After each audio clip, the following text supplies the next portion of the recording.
Welcome to Insert Title Here, the only podcast that vows to stick with you. A lot of people like to offer you a lifetime guarantee, but what's better than a lifetime? Forever. Forever is back. No, that's actually really sweet. I like that one. That's actually really wholesome. Makes it sound, yeah, I was gonna say, makes it sound really wholesome, and we're actually like a group of like the worst fucking people. Well, see, I was just thinking about I'm the worst. I was just thinking about like when you come on somebody's face and it gets stuck there and you forget to clean it off, and that's forever. No, I was thinking the worst thing when you come on someone's face and a little bit gets in their eye, and then there's a small. We're not even a minute in, and you're talking about facials. We're not even a minute in. Not even a fucking minute. Oh my god. 43 seconds. Yeah, Devon. This is the Cumcast. New record. So hi, welcome to the ITH Studios. We're live here with Mark Stone, who just gave us a gracious entrance. Hello. Entrance. Fuck. I've already ruined one episode. This is a re-recording. Fucking. I recorded episode 27 through 2008 camcorders onboard microphone. This last episode. So that was unusable. By accident. And so our buddy Mark has decided to come in and help us salvage the show, as he did the last time he showed up. Mark is the greatest, and he's my favorite guest. Hello, Mark. Hi, everyone. I am Mark Stone. You can find me on Twitter at ohheymark and various other places with the same handle. Not that I do much, but these are my buddies. Shit and go viral. Hell yeah. We're here for the Mark Stone Hour, featuring Mark Stone. The Mark Stone Power Hour. Yeah. And this time I'm here and not sick, potentially with COVID, which is nice. Excellent. Yeah. Oh yeah, We love you that. had the British disease last time. I had the British disease last time. Yeah. Yes, I had to go fight the Queen. The Queen was trying to siphon life energy from you, I remember. Exactly. Yes. And again, Can we talk congrats about on how the Queen's recovering, dead? But he's just like, we talk about this.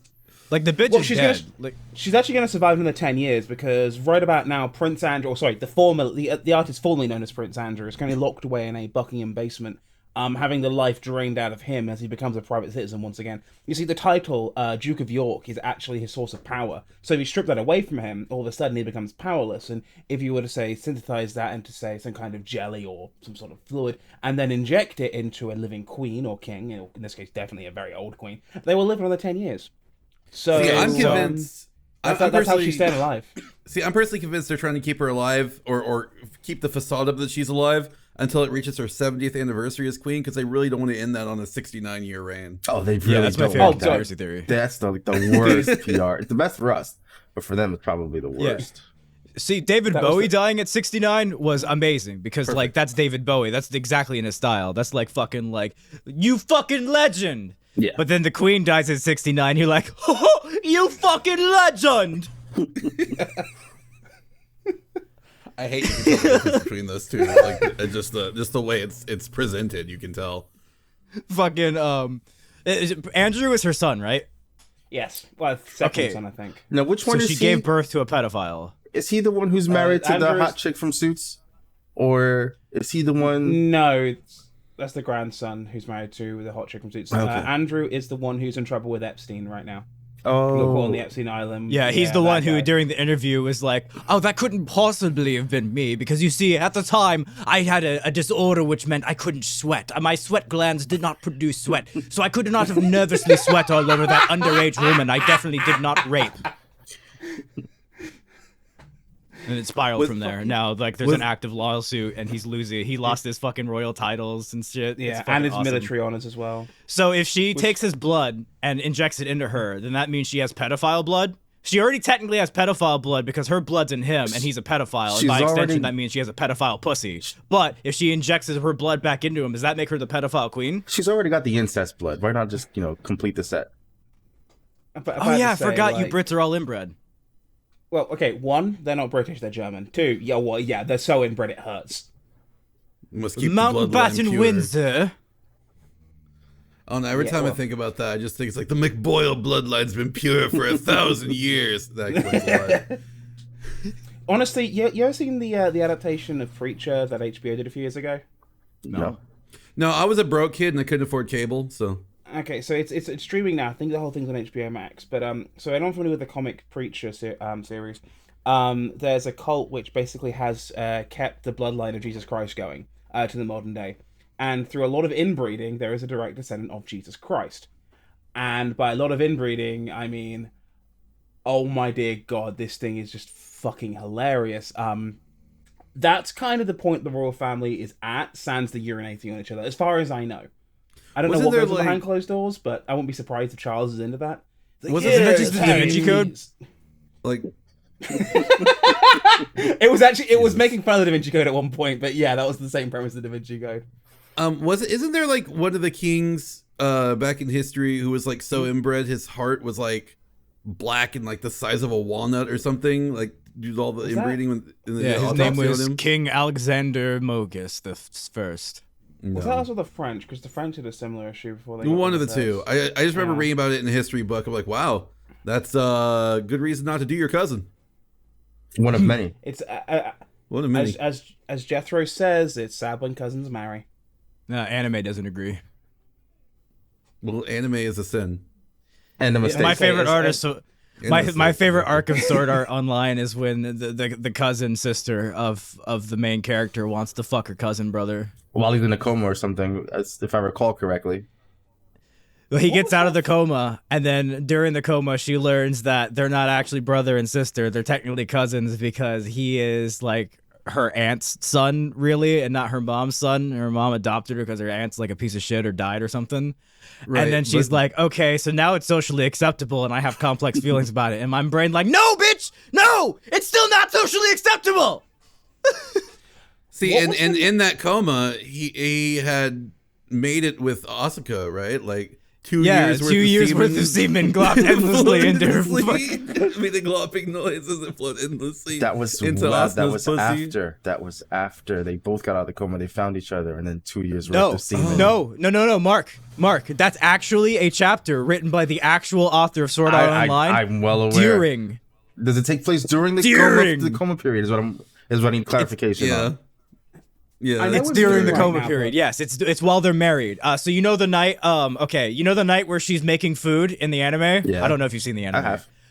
Somehow. That's the night that 2 years worth of semen fucking thing happens. That's the first time they have sex. She cooks some food and they go to sleep together. And in the anime, it's tasteful and cuts off. Even in the light novel, it doesn't fucking go into that. But it was part of like this fan magazine or some shit. Gotcha. Fucking he wrote like it was like chapter something 0.5. I forgot what 17.5. I wanted to say 17, but I didn't remember if it was actually 17 or not. And he just released it after the fact, and it's just this gross fucking literally it's just a fucking sex scene. I didn't read the chapter, but I know the dialogue. That one line, the 2 years of semen.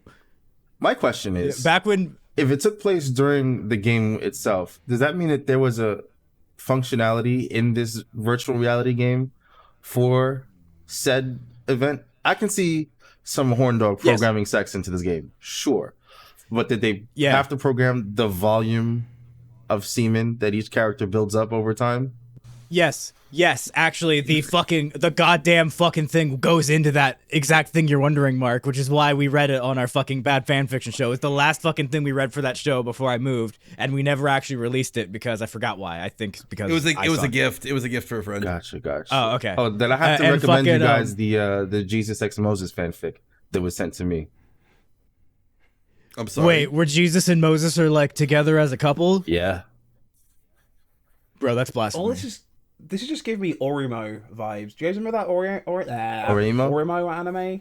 That's the one, yeah. Wait, that was the anime. It turns out at the very end, it turns out that the boy and the girl are brother and sister, and it gets real fucking weird. No, bro, it doesn't turn out in the end that they're a brother and sister. The title of the series, when translated to English, is "My Little Sister Can't Be This Cute."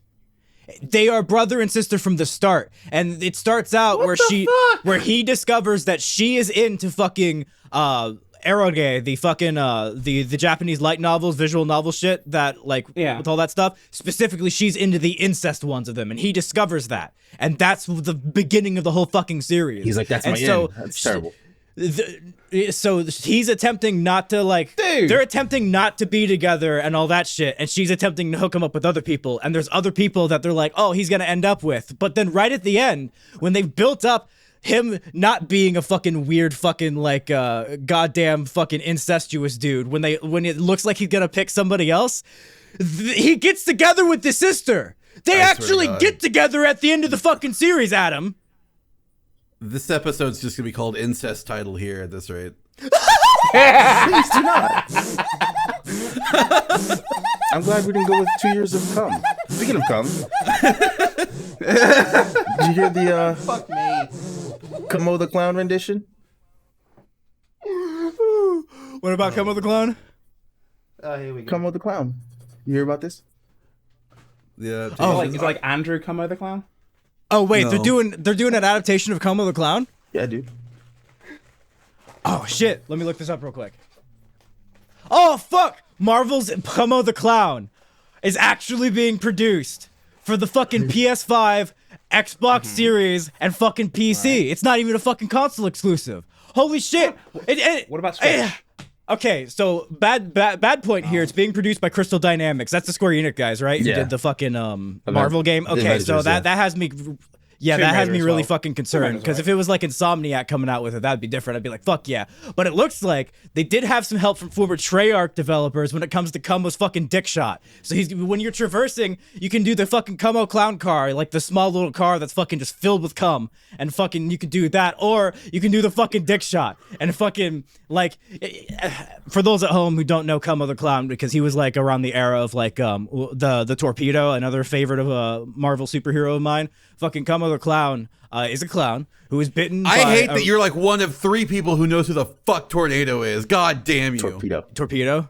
Torpedo, whatever the fuck his name is. Okay, so I love Como the Clown, but Torpedo is unironically my favorite Marvel superhero, and one day I will get the rights to fucking produce a reboot of him that's not actually a reboot, but it's literally a continuation of the character that died, that I bring back into the modern fucking 616 universe, and have him fucking psychologically deal with the implications that his entire fucking family, everybody he loved, was replaced by aliens, and he was unceremoniously killed off in one single shot through a stab to the back without knowing any better. I will get those rights to that fucking character, because nobody's doing anything with it. And I know how to write the Torpedo. Anyway, Come of the Clown's dick shot. It looks like it's going to be a fucking faithfully translated over to the fucking Crystal Dynamics game.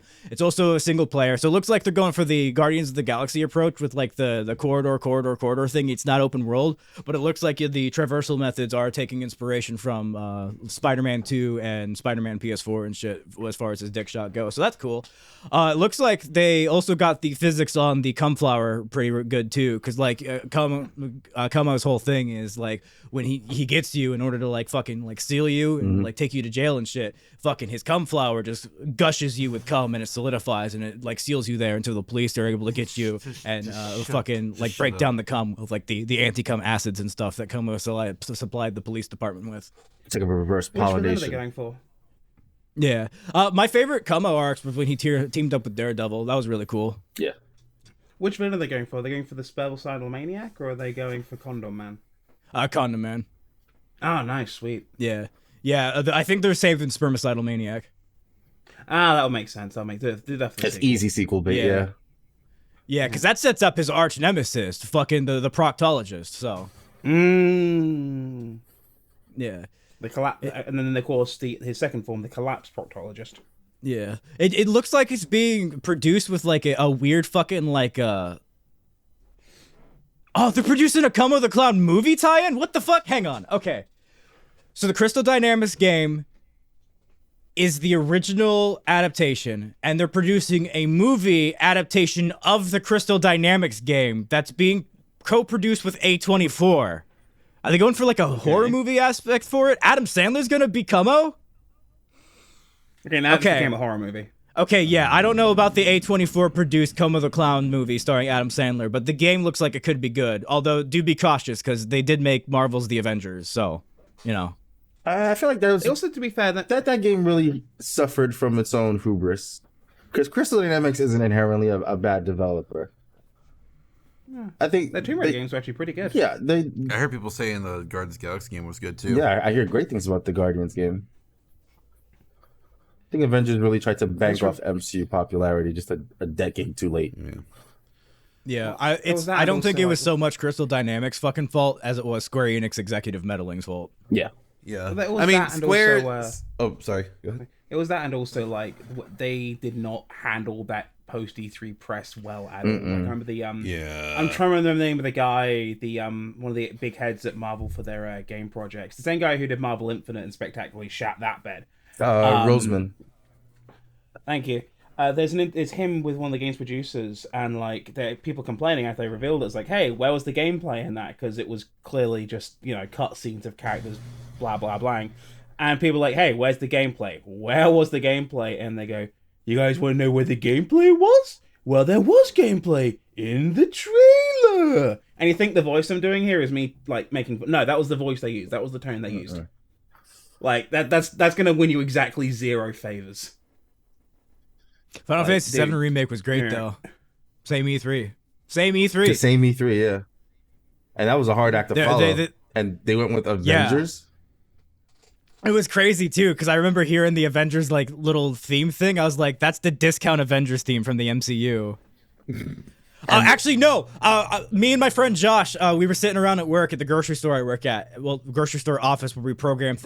I've gone over this in previous episodes. Fucking, we were sitting at work, fucking like nothing was happening. And I was like, hang on, this Avengers theme for the game sounds like the Duracell doo doo doo fucking theme. And we actually fucking listened to it, and because the Avengers theme is na na na, and the fucking Duracell is doo doo doo.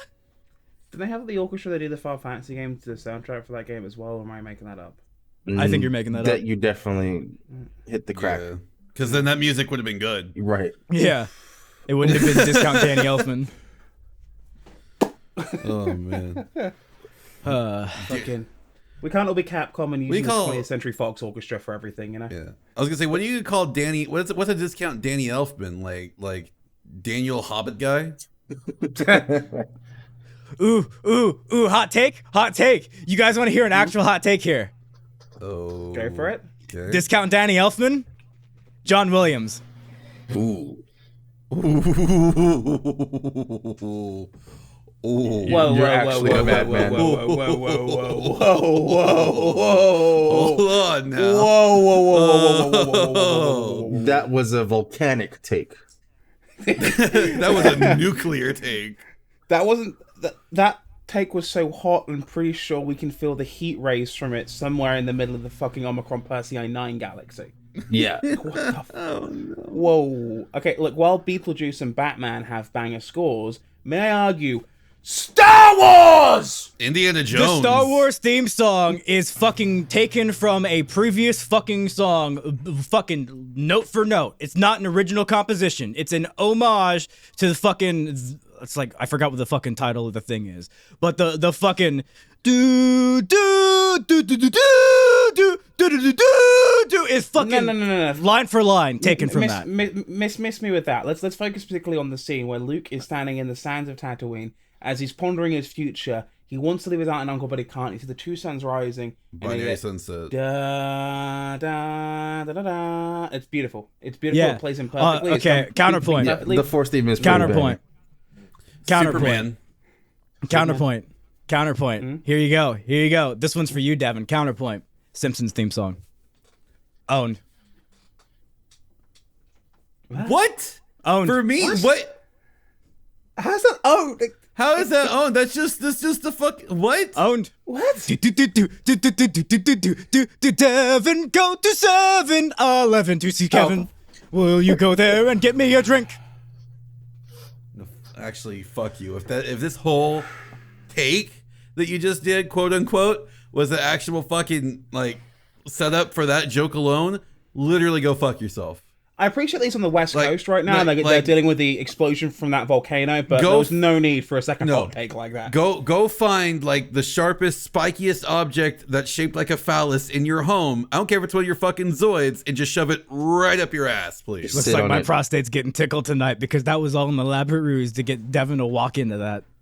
Fuck you. I didn't walk. It's not walking into it. It's not walking into it. No. Here's what would have happened. No. If one of you motherfuckers would have brought up Duel of the Fates, I would have immediately had to have fucking caved right there. But thankfully, he brought up fucking Binary Sunset, which / the Force theme, which is great. It is a great composition. But I'm able to kayfabe through that one at least. Had he brought up Duel of the Fates, I would have been like, fuck, I can't keep this up. But yes, that was one elaborate ruse to get Devon to hear me out and then bring up the Simpsons theme and then sing about Kevin and 7-Eleven. It wasn't specifically even, in that order. even clever. It wasn't even clever. It's not that I walked into it. It doesn't have to be clever. You set up this Devon. completely. You set up this wall, right? It's just like that's an interesting wall I'm looking at right here, and then you immediately just swing on through with like a fucking goddamn wrecking ball. And you're like, actually, it's this. Go fuck yourself. And Okay, it's like, well, speaking of walls, Devon, while I was doing some archaeology the other day, I discovered a really long and fucking dark historical fucking secret, Devon. Do you know? No, do you want to no, know? no, do you no, want to know no, the answers no, to the fucking no, secrets no, that lie ahead stop. of your past, Fuck Devon? you.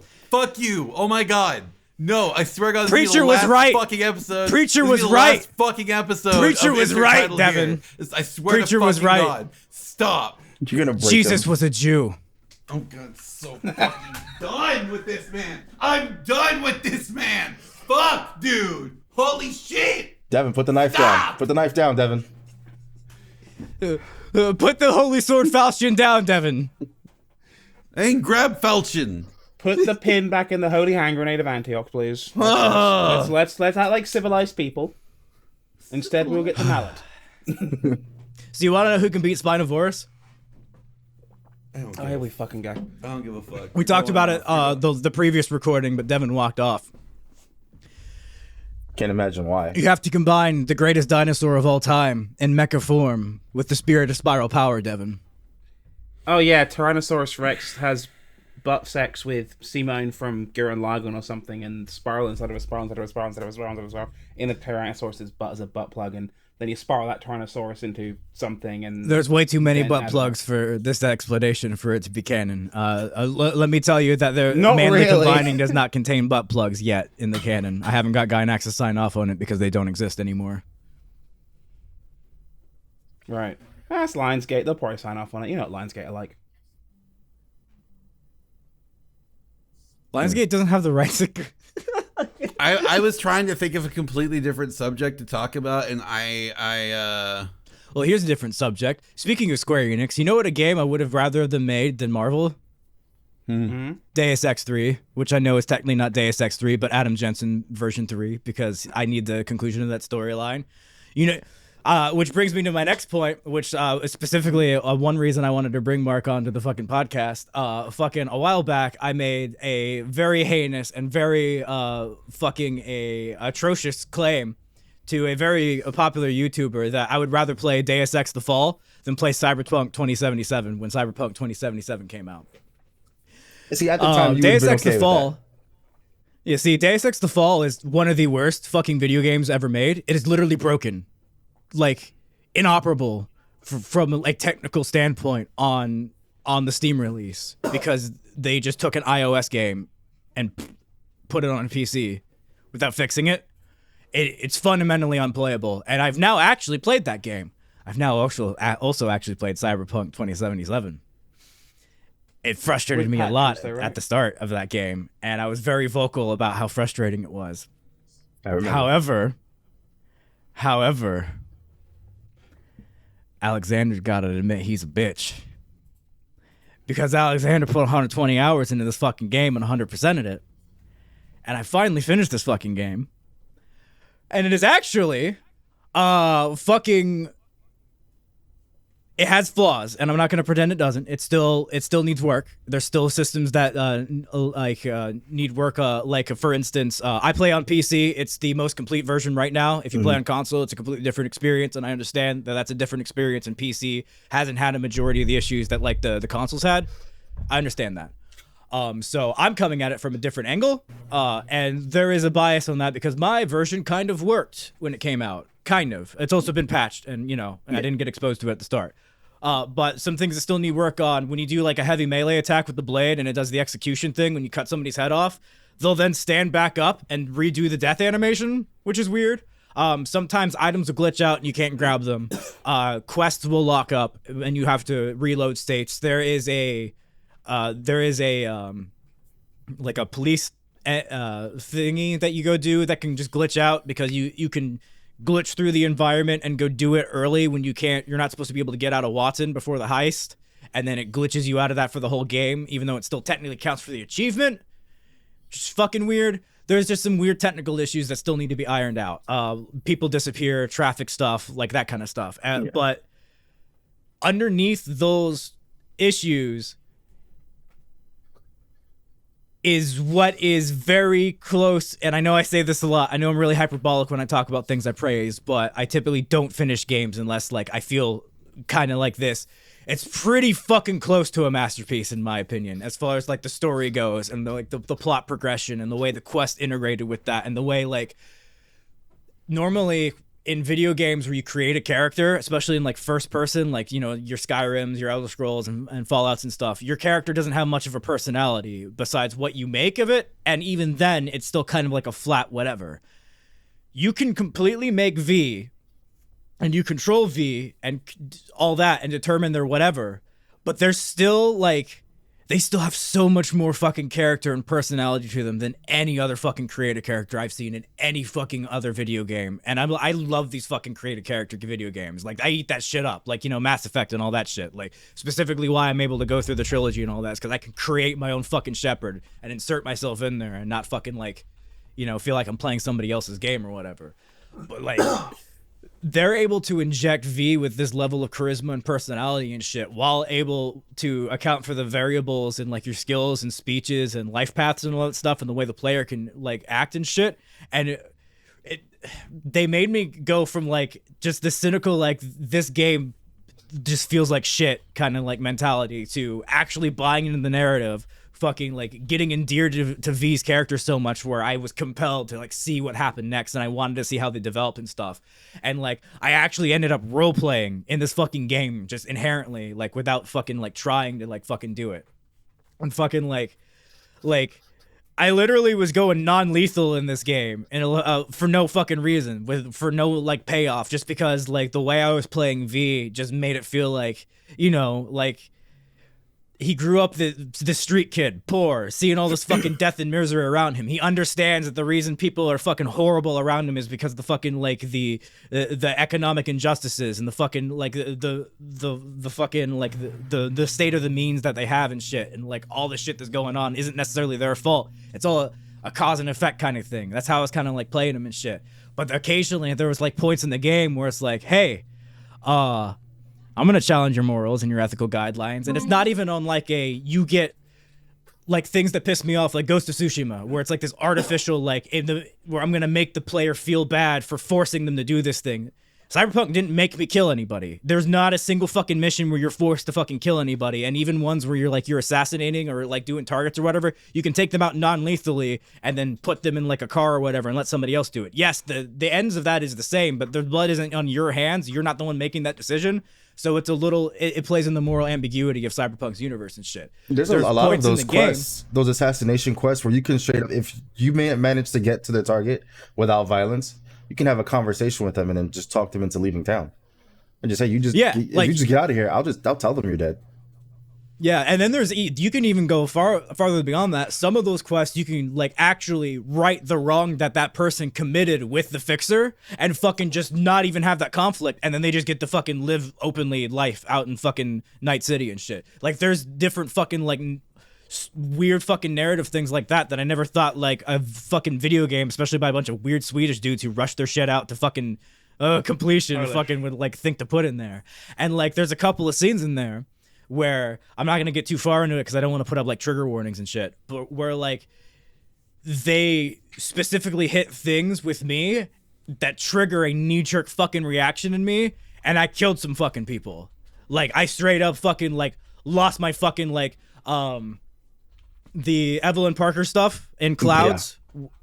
I killed him. I killed that motherfucker. I didn't even think twice about it. I fucking cut his fucking head off. Like, and I enjoyed that shit. First person I killed in the fucking game. And then at the end, so I got the Aldecaldo ending. I romanced Pan Am on accident. It was just this natural progression thing. When I say accident, I don't mean... Yeah, when I say accident, I didn't try to go in with, like, I'm going to romance a certain person. I just let things naturally progress, and I did her quest first, and everything just, the way I was playing V and the way that went, and the way I just select choices without knowing what was going to happen, that was just, like, the natural one that happened to me. I was like, cool, I love that shit. I was dope. So when I say accident, I don't mean I regret it. I mean as in, like, I went in blind and knew what I was doing and just let natural shit happen. So we went in and stormed the shit, and at the end, there's like this quest line where Johnny's like trying to settle the score with some shit in the past with this guy Adam Smasher, who you meet kind of at the beginning of the game, who I didn't take seriously because his name's fucking Adam Smasher. But the way the game ended, he came out at me in my ending, and he took something from me, and I killed him, and I took joy in murdering this motherfucker because I watched him kill someone I fucking loved and slaughter a bunch of fucking people that I cared about who inducted me into their family and were doing this just to save my life. And I watched him do that, and I murdered that motherfucker. I actually screamed. Like when I'm like alone and stuff, I don't typically like yell at games or like at storyline developments and stuff. But when he killed that person, when that happened, I actually fucking screamed as if he could fucking hear me, and I was like literally V. I'm like, you motherfucker, I'm gonna fucking kill you now. And I was fucking screaming and crying, and I fucking like I was training up my handguns at this point, and I was going in with like a revolver. It was like Johnny's revolver and shit, super cool. No, I pull out my fucking sword there. I'm like, I'm killing you with my fucking like, I'm killing you. I'm looking in your eyes when I fucking take your life. And I forgot I had the smart link on, which deals non-lethal damage. So like I took him down, and he's like talking to me as he's like taken down non-lethally, and I fucking hold the fucking heavy melee, and I fucking cut his goddamn head off as he's fucking like, as I've already beaten him. I don't need to do this, but no, I killed him in fucking cold blood, and I take revenge for the fucking person he took from me. And I lose my shit at this point. And then the game, fucking without getting into spoilers, throws more fucking loops at you. You can do everything fucking right, and still, it's not enough. And like, my relationship with Johnny, like, it's completely optional. You don't have to fucking like become friends with this dude. But like during the course of this, we figured out where I was like, all right, well, if it comes to it and there's nothing we can do to save me, you can have my body. Like that's how close we got. Like Johnny was like my friend. Jackie was my best friend and who I'd been mourning through the entirety of the fucking like game. And Johnny came in and helped me fucking mourn Jackie and helped me move on. And to the point where I'm like, all right, Johnny, I don't have a problem with you like taking over if that's how it goes. But at the end, I couldn't do it. After everything fucking Pan Am had fucking sacrificed to then fucking like come out and Johnny's the guy who's fucking inhabiting your body. She doesn't even get her fucking boyfriend walking out with her. I couldn't do it anymore. And he was just like, yeah, you're making the right decision. Never give up fighting, kid. And I lost it. And the epilogue was fucking amazing. Oh, dude. Oh, my fucking God. The game is so fucking good. So all that to say that this game could have used a little bit more time in the oven. Yes. There's a lot of shit they could have polished out and made better. If they would have gave it like another year or two. Bro. It'd be damn close to a perfect game. Who was the publisher on this one? Wasn't it 2K or was it It was CD Projekt Red. Yeah, CD Projekt. I was asking who published it. Oh, CD Projekt Red is the developer. CD Projekt's the publisher. Oh, WB. I think. WB. I feel like it's WB. Yeah. No, I'm pretty sure. From watching Xander play it, like there were a couple of like hiccups and bugs I saw. There was more than a couple of hiccups and bugs. Yeah. There were cool Xander going, check this out. He's creating a group call and just starts streaming the game to us on Discord. And he's got the car. Was it the car was floating in the middle of the sky, just stuck there? Yeah, there was a lot of. And we're like, what the hell do we do? Especially early on. I've restarted the game just because I wanted to play female V and do a different life path and just I. This is gonna sound so stupid. I can't escape Night City. It's calling to me still. Yeah, dude. But, to your point, it was vastly unplayable on the PS4 when it launched, and for a good 6 months after. I went back to it on PS5. It's just fine. I also double dipped and bought it on PC because at the time that was the playable version. So I have a female V with the Corporal life path on PC, and then I have a male V with the Street Kid life path on PS5. And I know a lot of games like to tout your choices matter, But in this fucking game, even the shit that you wouldn't even expect to matters. So, and a lot of the side quests hit just as hard, if not harder, than the main story, especially in terms of choice. There's this one side quest where, and if you don't want me to spoil the side quest, let me know. But it's, it's an optional side thing. So I figure most people might not fully encounter it unless they're trying to 100% the game, which you should. There's a lot I feel like side quests they're okay. You can skip this section, if you're listening. It'll probably be like 10 minutes or whatever if you don't want the side quest stuff. But I feel like side quest stuff for a game that's about 2 years old, especially if we're trying to like convince you to like give it another shot, is fair game to discuss. So go ahead. Basically, you get hired by this guy who wants you to link up with him so he can get revenge on the guy who killed his wife. And ooh, yeah, they saw me do part of this one. He's like, this sounds like a half-baked plan. Even as you're explaining it to me, this sounds like it's half-baked. And then it turns out that he's in a prison convoy because he's a prisoner being, transported to somewhere else. So when we get to the intersection point where we sort of cut them off and ambush them, the guy gets out of the car and just goes half-cocked into the situation. Some of the police get out and they take him down. And it's like, well, shit, I'm not going to get paid now because, the guy who hired me is dead. But the prisoner and the cops, they call you over and you're able to sort of ride with them and learn more about them. And it's like, yeah, this guy's in prison for killing this guy's wife, but also so many other people. And in prison, he sort of turned his life around and found God or whatever. And he wants to make amends. So he's visiting the families of the victims that he's killed. And real quick, before you go on, I want to press upon the point that the dude actually legitimately has found God. It's not an act. Like there is a bunch of points in the game where it's like you're trying to you can poke at it and try to figure out if he's like just doing it for fame or whatever, if he's insane. The dude legitimately, his convictions actually is trying to atone for this shit. Continue. Sorry. And it's wild because you learn that a TV studio got wind of this and they're trying to do the typical TV studio thing and milk this shit for all it's worth and live stream the whole thing. And the victims' families aren't all receptive to forgiving him or even speaking to him. And those are sort of the conflicts that you as V sort of face. While in the back of your mind, you're like, well, some of these things might reflect the way I feel about Night City and the things that I've done thus far. You have the option to straight up, as soon as he kills the guy who hired you, you can kill him. And then your fixer will be like, I heard what happened. Here's some of the money. And then that's it. That's the whole side quest. Or you can venture deeper into it with the rest of this fast, and it culminates in him deciding, if I'm going to be executed, I want to go out the way Jesus did. I want to be crucified. Oh my God. That's the quest. Okay, that's the quest Xander was doing. I watched that part. I watched him do that fucking part. I was like, what the hell? When I tell you I was uncomfortable throughout the majority of the ending of that, but could not fucking look away, it was just so compelling and just palpable. And well, here's the thing. Right before my introduction. Sorry, go ahead.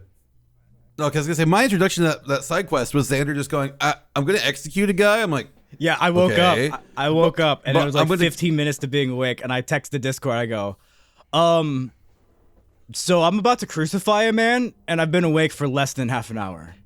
And Devon goes, what? Yeah, he just pops in our group call, just starts streaming him crucifying a dude, and we're like, nah, you're not. Just starts hammering a dude. I'm like, oh shit, no. I had to look away. Look away. I was just like, I was getting some Passion of the Christ. And it's like, even feelings going on. Controlling V, you can either choose to help him nail himself to the cross, like you can take the hammer and nail and do it yourself. You can decline and watch someone else do it, but in either scenario, you have to watch it happen. You're not like, the camera doesn't literally won't let you look away. There's a moment right beforehand where he tells you, pray with me, and you have several options of prayers or one that says, I'm not really the religious type, and he has a different response to each of those responses. I watched the mission over again on YouTube a bunch of times. It is just the depth that they go to with all of these branches. It's incredible. I think the game suffers from not being in third person. To Xander's point, the character creator is phenomenal, and the characters, like, it's not hard to make a character look as cool as you want it to. They just they put a lot of love into the character created, and it's a shame that it's hidden behind, first person. There are some moments where you can look into a mirror and see your character, or into you get like a blurry reflection off of some surfaces, but for the most part, you don't see the cool character you created for a majority of the game. The hand-to-hand combat could have used some more work. That's janky as fuck still. Yeah. To the hand-to-hand combat's point, specifically the beat on the brat stuff, that shit was the most fucking infuriating fucking side quest of my fucking life. Up until the final battle, where I equipped the goddamn gorilla hands. Equip the fucking gorilla hands, people. You can equip the gorilla hands. Okay. You can equip the gorilla arms during those quests, and it gives you the bonus damage. Equip those, armor the fuck up on your shit, and fucking, like, dodge. Don't block, just dodge. Don't even bother blocking, you'll get stunned. Sorry, I that shit, I almost broke a fucking controller during those ones. I'm stuck on that one as we speak. Yeah, great game. It ended up being one of those games where I thought I'd have to suffer through it, to one where I just couldn't put it down. I recently finished my first playthrough and immediately jumped right back in for a second on a different life path. Yeah, I on the first person versus third person perspective, I personally feel like I got more out of it because it was first person, and I felt like I was like actually V. However, I do wish there was a toggle or an option to go to third person for the people who want that. Because there are the person who plays GTA 5 in first person, aren't you? Yeah, I am. Even when I'm driving the vehicles, I just learned how to like drive in Cyberpunk in first person. I tried third person whenever I was first playing it the first day, and then I was like, nah, I kind of want to roleplay this for some reason, and then that was the right choice. Like letting myself get into it and buy into like the everything about it like that, like definitely helped. Fucking, I got that shitty little fucking Miami fucking red little car that is just the 2-door with the 2 seats, and I just drove that little guy throughout the majority of it. It just felt like this kind of like, it just felt like it fit like my V's personality. He's just like, I don't need anything special, I don't need anything big, I just need this tiny shitty little car that's compact and can take a beating, and it was just fucking nice. Once I got Jackie's bike though, I was like, all right, well, that's my best friend's bike, and I miss him dearly, and. Yeah, and it's like I felt the same way, especially because the quest where you get the keys to it is really emotional. Like you talk to his girlfriend and his mom and stuff, and it's like, okay, I cannot ride this bike if I'm just futzing about or just trying to get from A to B.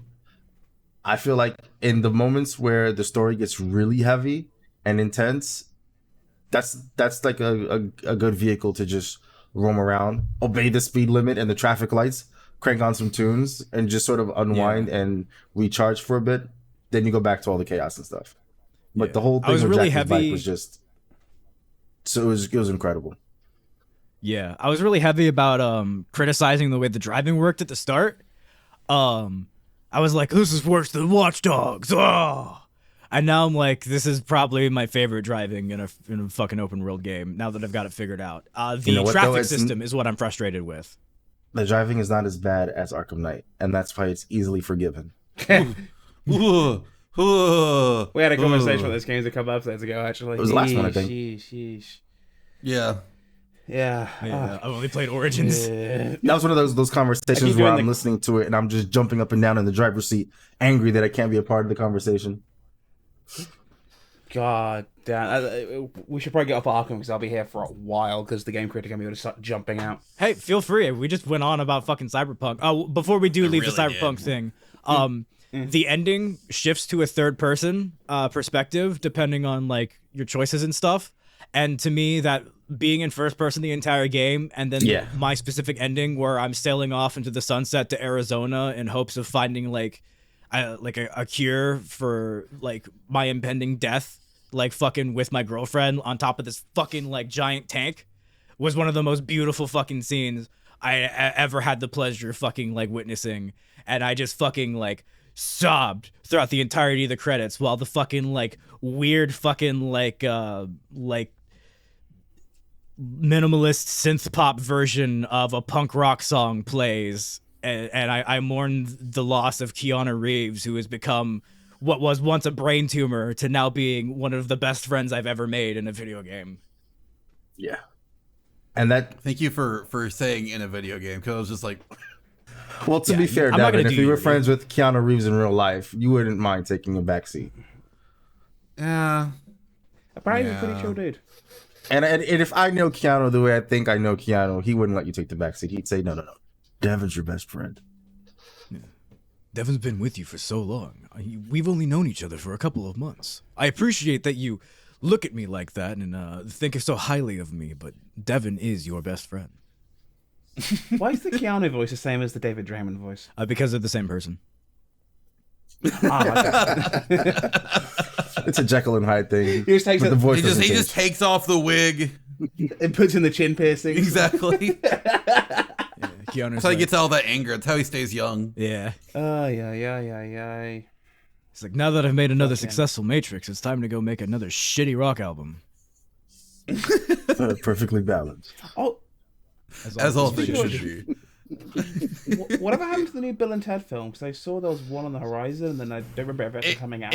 It kind of came out and no one gave a shit about it. I heard great things about it. Like, even the cynical reviewers that I watch on YouTube, like Red Letter Media, were like, no, it was really enjoyable. They did really good with it. And I was like, oh, shit. And then I never watched it because it came out on, like, a streaming service I didn't own or something. It was like... What streaming service did it come out on? Wasn't it, like, you had to, like, pay money for it? Like, it was, like, a...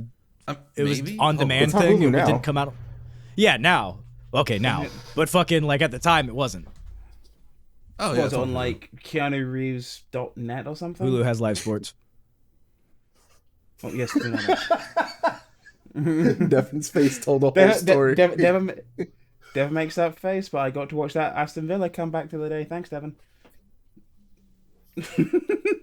You have no fucking clue what it is like working for a streaming service. You Devon. have no goddamn Devon. clue. Devon, I used to work at Facebook. Try me. I'm just saying. No. Oh, no, Adam. You work for Facebook? I work Used for to, used to. Disney. I work for Disney. Okay. I'm not sure which is worse, but it's Yeah, not supposed to actually- be a dick measuring contest and who's more There's evil. no Actually, winner. it's supposed to There's be a no point- winner there. There's no winner. Yeah, I definitely don't know who's worse. Only losers. Because Meta's responsible for literal genocide in fucking Myanmar and shit. Was it Myanmar? Burma technically is the country's actual name. Myanmar was the name they. Point is, yes, they're responsible for genocide. What? Yeah, well, and but in that Disney country will specifically, because if actively- I'm wrong, I have to go edit that because I don't want people to call me out and hurt my feelings. I believe it was Burma because they shut down access to the internet, and a lot of those groups were using Facebook as a way to communicate effectively. Okay, Google. Or they hand the data Facebook over. genocide. Jesus, that's definitely a search. Yes, it was Myanmar. Don't insult me and hurt my feelings. I'm fragile. I was gonna say, I know for a fact that Disney will actively thank captors of oh god, it was in China when they were recording Mulan, when they making Mulan film, they literally thanked a god, the name escapes me and I Uyghur know what Detention it's Center? called and I hate myself. Huh? A Uyghur detention center. Yeah. And they actively think that. And I was just like, so, hey, and working for the company in an open question, I legit asked the CEO, I was just like, why did we thank a detention center that was, doing all this shit in China at the end credits of Mulan? Not a word. I asked it like 8 times. 8 fucking times. Not a That sounds single about right. fucking word was response. Not a fucking Yeah. response. I was like, you fucking coward. Just own it at that I was point. like, when- Jesus, just reply, hey, listen, I understand, but China's my daddy, so... And then just Towards the send end for of my my- iPad. Towards the end of my tenure with, so I was a brand ambassador for Oculus. Towards my tenure there was when they were introducing the "you must now have a Facebook account" thing. They went back on that after promising us they would never do that. That we had a similar situation where so many people asked that question, like, "Why do you need a Facebook account all of a sudden? Why do you need a Facebook account all of a sudden?" And they just would just completely deflecting it and trying to ignore it as much as possible. Yeah. Because it's also no secret that with the what's it called, the Rift 2, whatever it's called, the Rift S came out. There was a period of about 6 weeks when it first dropped that without some pretty serious jailbreaking, it wouldn't work on Steam apps, which is funny as shit because the original Rift worked completely fine with apps from both Steam, from the Oculus Store, and even from the Microsoft Store if you wanted to get into the Windows VR stuff for their headsets. So it was kind of like, what are you doing? what are you doing? I mean, don't get me wrong, I appreciate that like Oculus kind of got absorbed into Facebook, but like you'd hope that after John Carmack left, they'd have tried to keep the direction going where it was going at the point where Facebook was just signing the checks. Nah, as soon as he left, they just absorbed it. I'm sorry. When you said John Carmack, my brain misheard it as John Connor, and then Arnold Schwarzenegger went back in time to John Carmack while he was developing the original Oculus Rift, and he said, "Come with me if you want to live." Yeah. It was a terrible impression. Devon! I don't know, man. Anyone can do Arnold, and that was pretty low bar. Thank you. Yeah. Come with me if you want to live. I'm not trying to be good. Sounds like Dracula. Yeah, Dracula. Come with me if you don't want me to suck your dick with. That's just gay Transylvanian. So Dracula. Yeah. Yeah. We all seen an interview with a vampire. Who is your Look, I'm daddy, just gonna and throw what it out does he there. do? Dracula is a giant penis. Put that cookie down. Think about it. Think now. about it. Think about it. Right. Think about the shape. Think about Dracula in his cape. He's all shrouded up. All you ever see is this glowing white head. You're just seeing the end of the penis. And Bro, usually you see him with his teeth out and he's dribbling a little tiny bit of blood. He's leaking. Are you calling Dracula a bellend? Bro, I slandered To a roundabout fucking John way, I Williams suppose I earlier, am. and I can't even give you this one. Dracula is a giant penis. Yeah, sometimes my dick does turn into a bat. I got you. Nah, Does it turn into a giant blue cookie monster if you hit it enough times? nah, Adam, you fell off. Plus That might be ratio, you plus young thing. boy I'll better. check later, let you know. I fell off plus ratio. Damn, I got Plus, zoomed. plus young boy better. Didn't he get nominated for a Grammy? I don't even I fucking have know no who clue that who that is. is. NBA young boy never broke again. Oh, that guy. I have no idea. Like, I genuinely do not know. I haven't paid attention to the Grammys You fell off, since... Devon. Plus ratio, plus young boy better. I don't get this thing, by the way, on Twitter, like, where people just instead of, like, actually trying to do a funny ratio, they just reply with the word ratio. Because they Like- can't think of anything funnier Yeah, to they say. just it's the hope Like, that alone will conjure enough people who also disagree with the original post to up the engagements for the single word tweet. It's very lazy. You have to- It's uninspired. I don't like it. I'm not a fan. You have Like, to I've forgive raised- them, though. I've They raised can't people think before. because they're too distracted. Listen to me fuck their mom. Hey! Like, I've ratioed people before, but, like, it's been with a Speaking- witty response or reply. Like, I do I it all the accidentally fucking ratioed time someone in today. response to stuff. I did it completely by accident. Oh, I did it intentionally a Mark's while power ago. unchecked.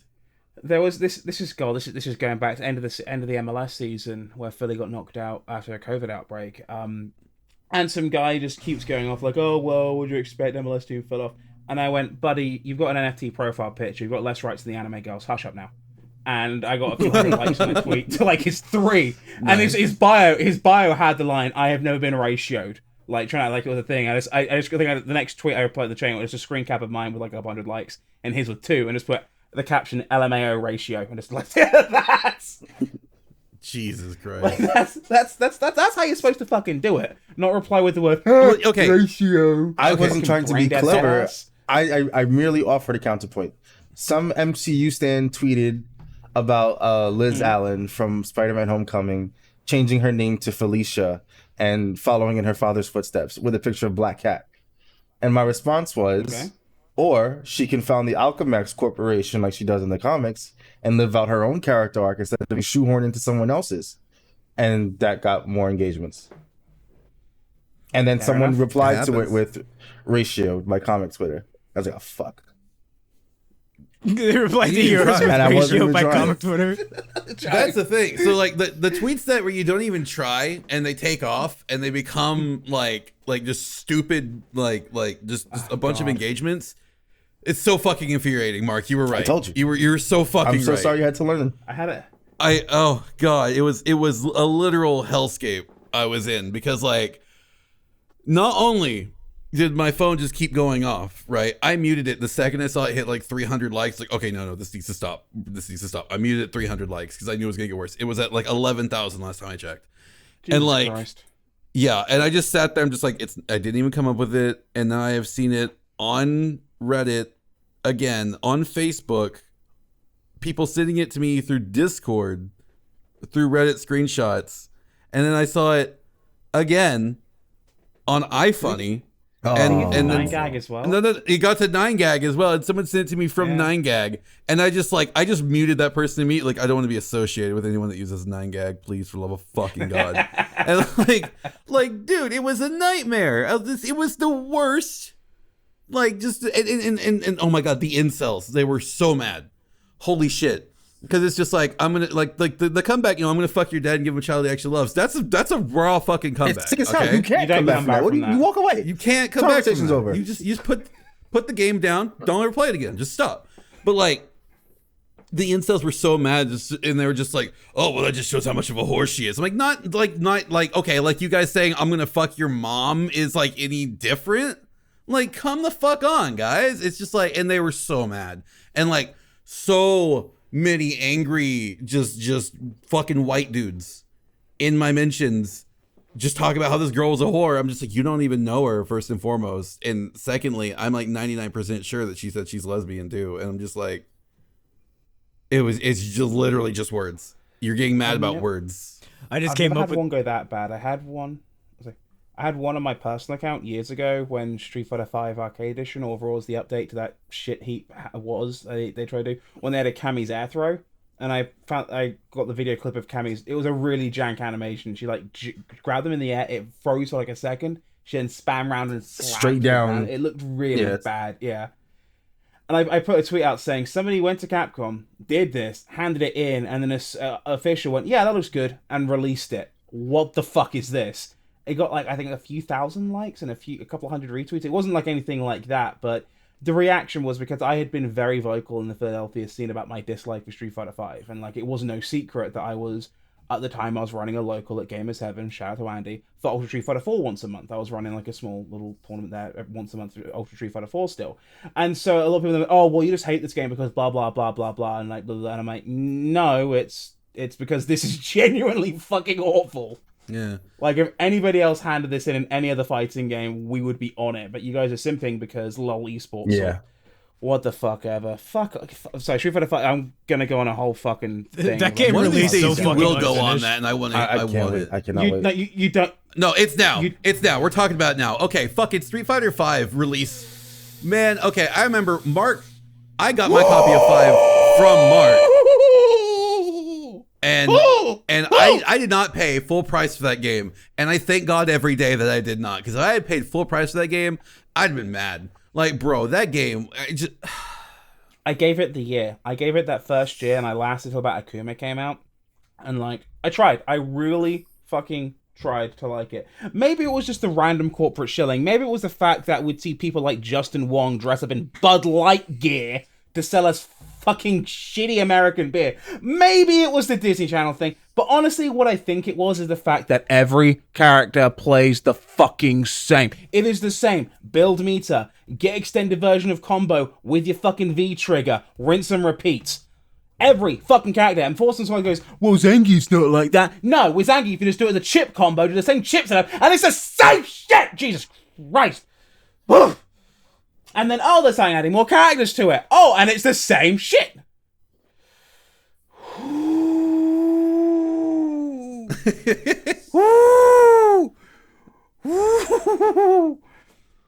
and then they go, oh, well, if you just want these old characters, just go play Street Fighter 4 again. Sure, I will, bud. And everyone else with the same fucking thought. And then some may just go, well, maybe I'll run Street Fighter 4. Maybe we'll run that. And then fucking...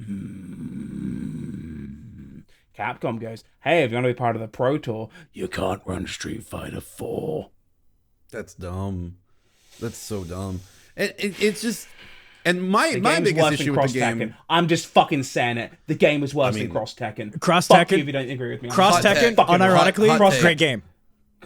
Yeah, a great game, actually. Like, hot take. Like, if you just ignore all that gem shit, really fun, really solid fighter. Fun fucking game. It's a very strong fucking... I would love to go back and play it sometime. Gems are a misstep. Cross Tekken died for less than this shit. Yeah, gems are the misstep. The single player is a misstep. And then the weird way they did the DLC was a misstep. But the game itself, core, all that shit... that was the biggest misstep. Pandora also kind of sucks. They're sacrificing one for the other because who the fuck ever used it? Oh yeah, you see, I always used it so little that I forgot it existed until you just brought it up. So yeah.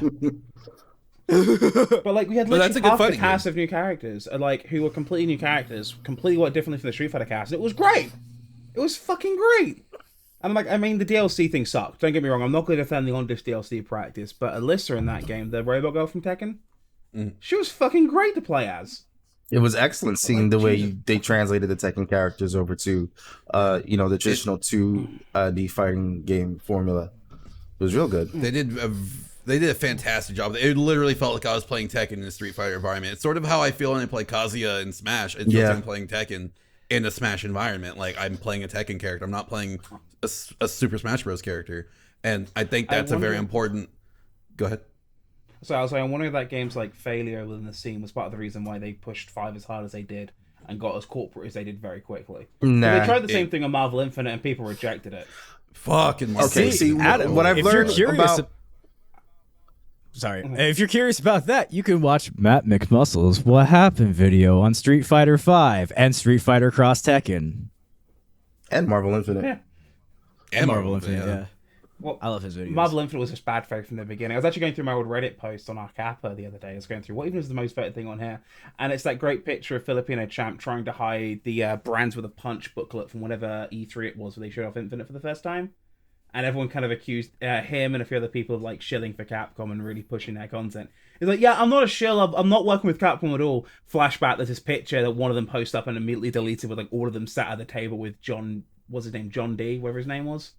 With like the Capcom brand and influencer package and how to act on the fucking table. Like it was not even subtle. The reason Justin Wong keeps getting Daigo parried is because he wore the Bud Light suit. That's the price he has to pay. 2 times. It happens. No, 3 times. It happened 3 times. Twice this year already, and then another one last year. Bro. No. It happened. No, it happened 3 times this year. It twice. Then that's 4 in total. Huh?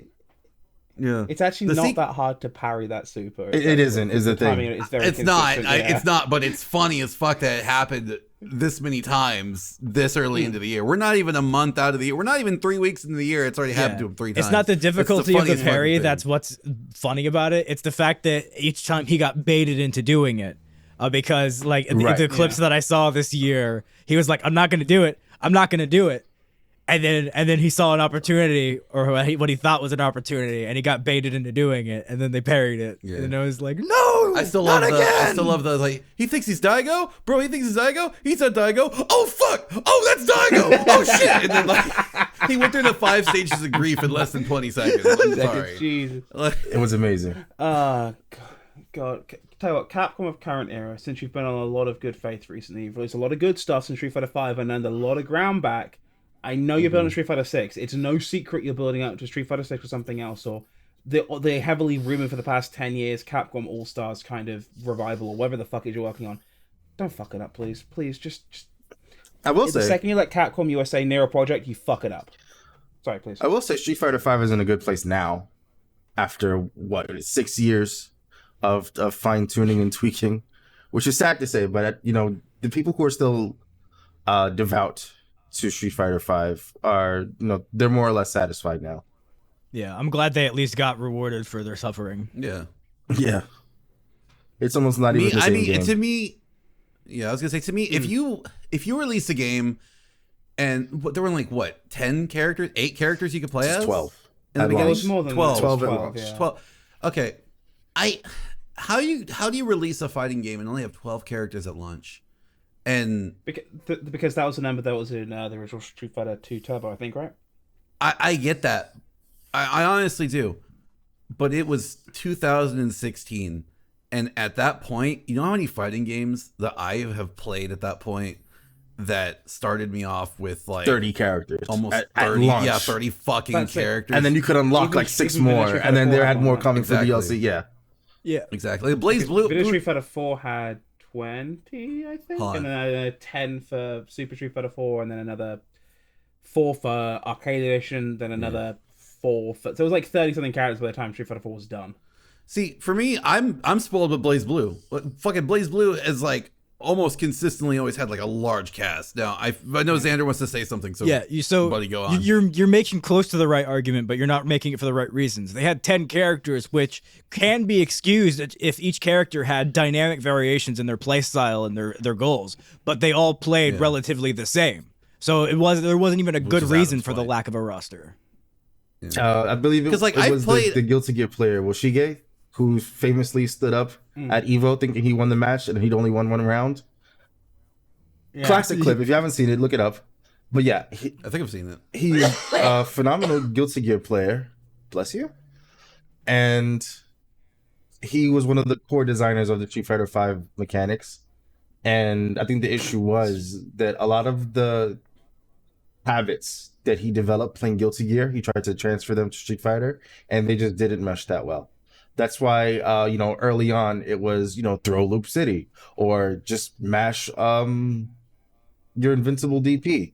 If you can land a meaty counter hit, you win the round.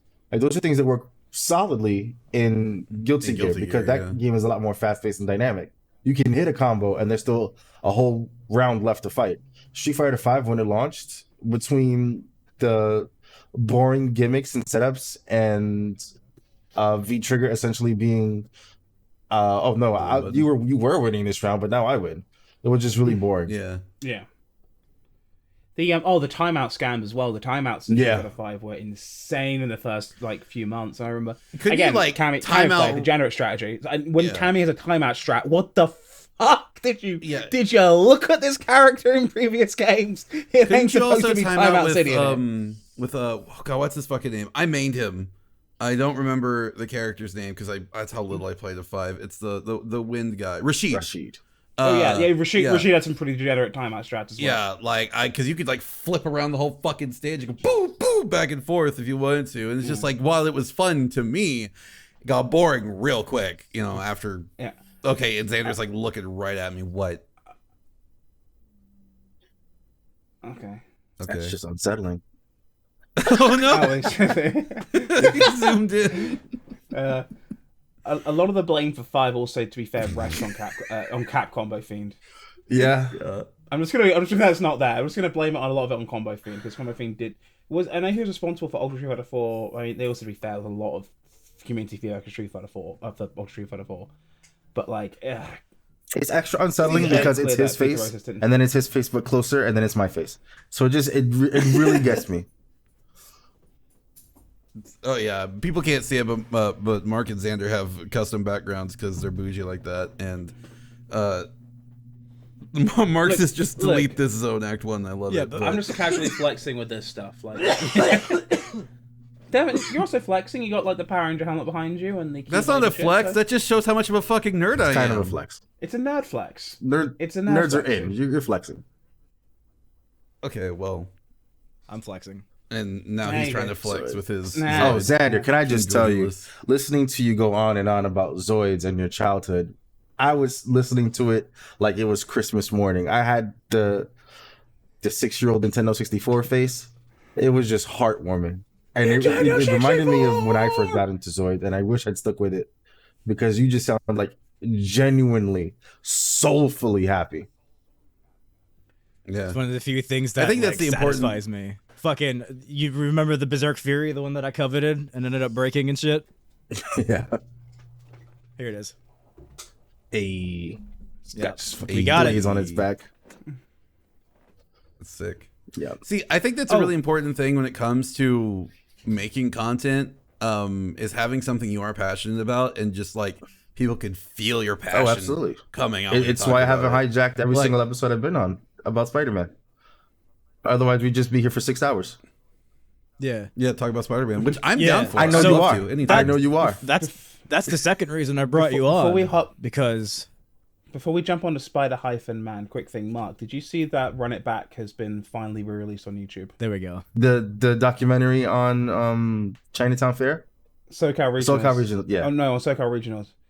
Yeah, it's been finally re-released. They finally put it back up after 10 fucking years of it only being on Vimeo and then getting catastrophic and never existing. Something lid. Wait, is that green screen? Yeah. Bro, go somewhere. I'm in the middle of something. Is that the where we got the name I'll talk to you Shipping Cakes soon. from? No. No, that's my nephew. My kid came up with Shifu cakes. Yeah. Fair. Yeah. Anyway, but no, it's Spider-Man. well, no. Before we go on Spider-Man, You got to make that's sure what you this get is everything really else from. out of the way now. Yeah. Yeah. We gotta get Spider-Man that is out of the way end now. of the conversation. I because still even though- haven't seen it. Yeah. Okay, So well, it's like Yeah, this will be the get part up and leave like these assholes did.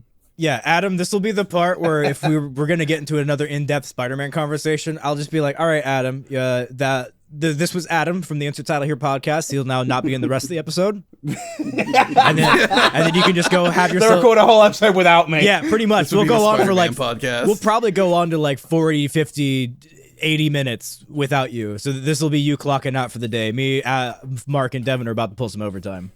I would though. I would just totally do a whole podcast about Spider-Man because I'm passionate about it. That's the thing. Like I have loved Spider-Man since when I first watched the fucking '94 cartoon. Like I have been in it since I was like literally a year old, you know. And it's just one of my passions. It's one of my favorite characters. It's one of my favorite things to get into and talk about. And like, man, I literally have been debating wearing my Spider-Man, my Spider-Verse Peter Parker suit while streaming Spider-Man PS4 and attempting to learn how to speedrun it because I love that game so much. I beat it and I got 100% again, okay, for the 5th fucking time, and I got all of the fucking benchmarks too, all right? I am a little bit obsessed with that fucking game. It's just because it's just because I like just playing Spider-Man. I like shooting webs and swinging. Okay, well, It really makes you to your feel like Spider-Man. God damn it. but more I got both importantly, Xander. I time. swear to fucking God. more importantly, it makes you feel, and that's what's really the crux of why that game is so damn good. Yeah. Adam finally got it. Adam finally got Spider-Man PS4 after me accosting him for months and months and months about playing it. And then he's just casually like, And- yeah, I'll get to it eventually. Like I won't go over there and set him Yeah. on fire. Well, Play the damn game, Adam. To be fair, I will eventually. Here's the thing: like the wife, the VTuber wife, is currently using the PS4 to stream Resident Evil 2, and Say no more. so it might be a while to get the PS4 back. Enough said. It's fine. Those are solid fucking games. I will admit. It's fine. Twitch.tv/CursedReparia. The look on Xander's face like promote somebody else. No, I was just admiring Mark's head as he walked away. It's beautiful. Yeah. Mark, you have a very beautiful head. Man, I'm so insecure about my head. Don't even. No, I'm you rock it, honestly. Like you rock that Okay, look. I real could quick, not. real talk, bro. Since I have you in a face-to-face voice chat format, and you can see my face as well. You are very attractive. I appreciate need you that. to know I truly that. do. I From truly the do bottom of appreciate my that, heart, Xander. you are attractive. You are a king, brother. You are a king. brother. King brother. What is it? The fucking TikTok council shit? You are king, brother. Nah, I Now just, do you side with the rogues or the council? I really love Mark, like passionately, with all of like my heart. He's one of my best friends, like that I've ever had, and I have an opportunity to just express like the positive feelings that I have for him, and that the light he gives my light, the light he gives my light, the light he gives my life. You are one of my best friends, and you are awesome, and I just need you to sincerely understand that, like, you are Mark, bro. I talk about you all the time. You are, like, literally, like, you're awesome as fuck, bro. Just... Funny as Yeah, hell. I mean, I'm glad we reconnected after all these years. Because, like, we used to speak through Twitter a lot We more, did. and then kind of... We've been friends I'm like not gonna get on and into- off for like a decade now or something. Okay, yeah. Yeah, I'm not getting into the reason why, like, people unfollowed me and stuff, because, like, one, I've already tried over it, and two, that guy is now the laughingstock of the internet, so fuck Big that piece guy. of shit. But, like... Yeah, but like, no, I'm glad I reconnected with a few people, because I reconnected with you. I reconnected with a couple other people as well. I reached out to I'm not going to drop the real name, but I did reach out to Zer a while back. Zer's doing well. Yeah. I need to catch up with a few other people as well, because like it's been fun. It's so funny talking to people, and they're like, "Yeah, sorry how it ended. Fuck that guy." Yeah. It's always it always goes the same route. It's beautiful. Always goes the same route. Well, it turns out we're adults, and that guy's a piece of shit. Yeah. What are the odds? I only vaguely know the story the that one I they've researched- explained to me like through multiple times from the outside.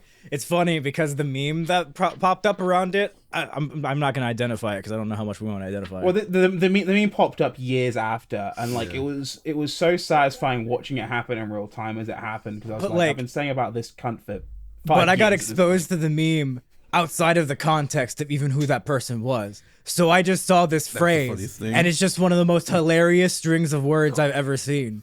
And specifically the one where they photoshopped it on the Kung Pao Enter the Fist fucking poster. When I saw that, I lost my shit. I had the image saved for years. Fucking some 6-7 years later, these son of bitches in a fucking goddamn Discord phone call go, "Oh yeah, we knew the guy who was made about." I was like, "This is made about a guy? This isn't just a funny thing?" They're like, "Oh, you sweet summer child," and they explained the whole thing to me. me and Adam gave him the whole rundown because I was there for that too. However, I was not there for the drama. You see, when I was in that before all time. Yeah, when I was in that circle of friends, I was just kind of that guy who pretended to be a lawyer on the internet, and people thought was funny. You're after my time. No, I was around the same time. I was around your time. I was at and around your time. Yeah. I was there. Like, I remember. I just remember that guy, like, not to name it, I just remember, like, getting a DM from him. There was a day where the account I ran got followed by a video game company who happened to make the video games that character was from. Particularly the division that did events for that from. And I got a DM going, "Oh, that's kind of cool." And then, like, a week later, he started that shit. And I'm like, I see what this is about. Jealousy is an ugly, ugly thing. But, like, here's the joke. I'm married and happy, and he lives in his dad's basement, so... Jog on, dickhead. That'll do it. Not to continually trash on a specific guy, but back to the original topic. I said we don't need to. Before we move on, Mr. Person Man, if you're listening to this thing, the meme's always going to be funny. I don't know who you are. I have no stake in this game. I'm sorry. The meme's gonna exist forever because the fucking phrase is funny. I'm sorry. I can try to fucking disassociate it from you by just fucking claiming it as my own. But I can't not do it. You know what I mean? So you either have to let me have it and just ignore it and understand that it's not even about you when I do it, or suffer, I guess, because I'm not going to stop. Just cope. Xander is a shitpost specialist. He's just not. It's one of those things he can let go. It's such a good string of words. It just comes off the tongue in such a... It feels good to say. Yeah. It's like butter, isn't it? It's like a good bite into a buttery grilled cheese. It's really concussive with the cuz, and it's really plosive too. It's like it's got a lot of cup going on, you know? It does. Yeah. It's a good... Okay, actually. Okay. Yeah. So speaking of words, yes. This morning I woke up and I couldn't go back to sleep because they were power washing my fucking deck or whatever, the side of this building, and it was like, I'm sorry, bud. Why specifically start with my apartment? Whatever, who cares? I couldn't get back to sleep. That's the point. So I was like, you know what? I'm gonna go to this streaming service and watch a show, and I was just like, oh look, old episodes of SpongeBob are available. I'll watch that. And like one of the episodes I saw was the swear word episode Classic. of SpongeBob. You know the one where they censor it with the classic episode. I confession, I hated SpongeBob as a kid, and to be fair, I was a little too old for it by the time it restarted airing. So like, okay, that's fine. Like, I've never really watched it. Okay, so the premise of this episode. The premise for this episode, I highly recommend you watch this one. If you watch any SpongeBob episode, it's definitely this one. But the premise of this episode is that SpongeBob has learned a bad word, and it was censored by a dolphin cry. And Patrick told him that the word was a sentence enhancer. And the next day he goes to work and just adds it to everything. Like, it's like, today's meal is a Krabby Patty with a nice sauce. And like, he was just swearing the whole time. But one of the lines I didn't get until we started doing this podcast, Adam, was there's a guy that goes, "This guy's talented. He doesn't have to work blue." And the second he said he doesn't have to work blue, I was just like, wait, like from what Adam was telling me, blue means something completely different in Europe. And my brain was like, fuck, I get that joke now. That is such a fucking clever joke you would never get unless you knew what the word blue even meant. Like in that sort, like I had no fucking clue until I watched it this morning. And that was that alone became one of the funniest single lines in that whole fucking episode for me. Not even one of the fucking swear words. It was just the way that was implemented was just so fucking funny. Like the humor on that one, unmatched, unfucking matched, and I lost my mind. Like honestly, you have to watch that episode. If any episode, you have to watch that one. It's on Hulu. I will literally like it's right there. I have Hulu. I'll probably check it out. You know the stupid fucking dolphin noises that I do, that I learned how to do? I did it specifically because as a kid, I wanted to fucking censor my swears with fucking shit. And fucking, I learned how to dolphin noise and shit. And I bet that didn't come across on Discord, but it did on the recording. It didn't. Of that and the Fairly Odd Parents episode, we're like, we're gonna go read books to orphan dolphins or some shit. And it's like... See, I watched Fairly Odd Parents, which is ironic because that's around the same time, but... They literally started at the same time. When you're around the same time, SpongeBob was 99. Understand. Jumping, well, I think what it was just always jumping his command. So we didn't have whatchamacallit, Nicktoons? we don't have cable in the UK. It's satellite because small country really do satellite TV instead of cable. So we didn't have like Sky until I was 11 or 12.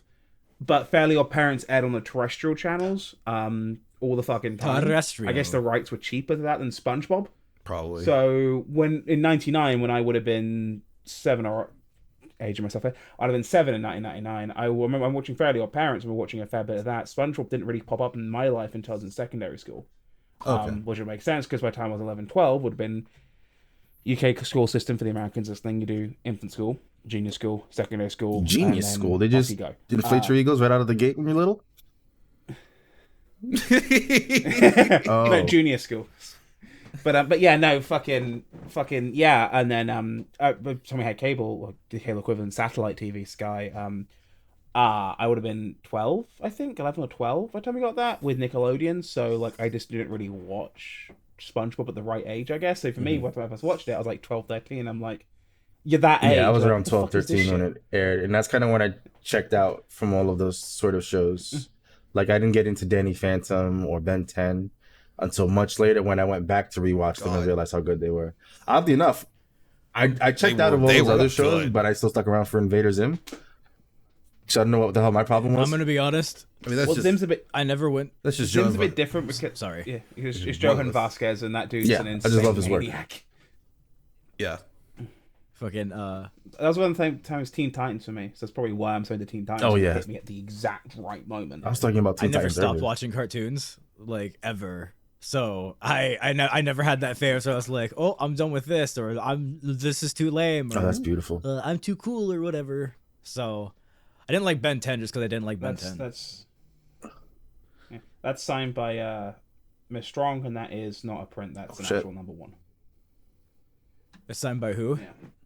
By the voice actress Tara Strong for Raven. Oh, okay. Well, it was like 3 years ago, Devon. Don't nobody's make that gonna face. say anything because we but no, promised. So Not Tara Strong. Yeah, Tara Strong. Sorry, I worked at a comic shop for like a month and a half between jobs back in 2016.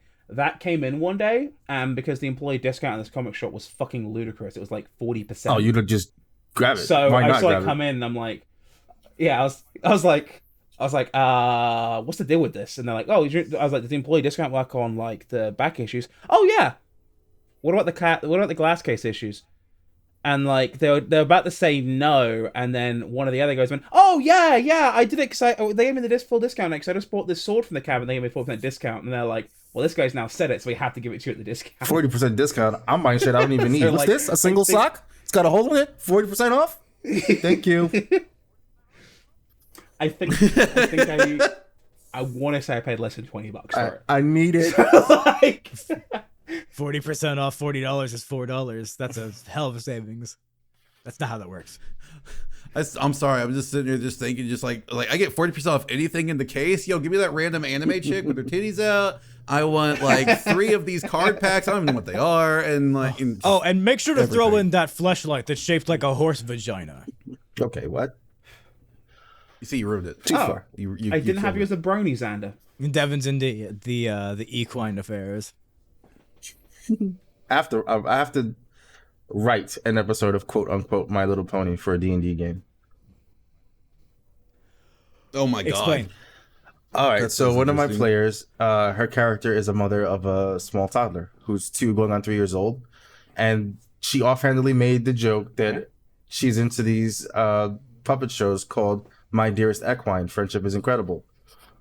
And they eventually went to her hometown, and one thing led to another where it's like, well, yeah, they're going to have the puppet show is airing tomorrow. And then the whole party was just like, we're going.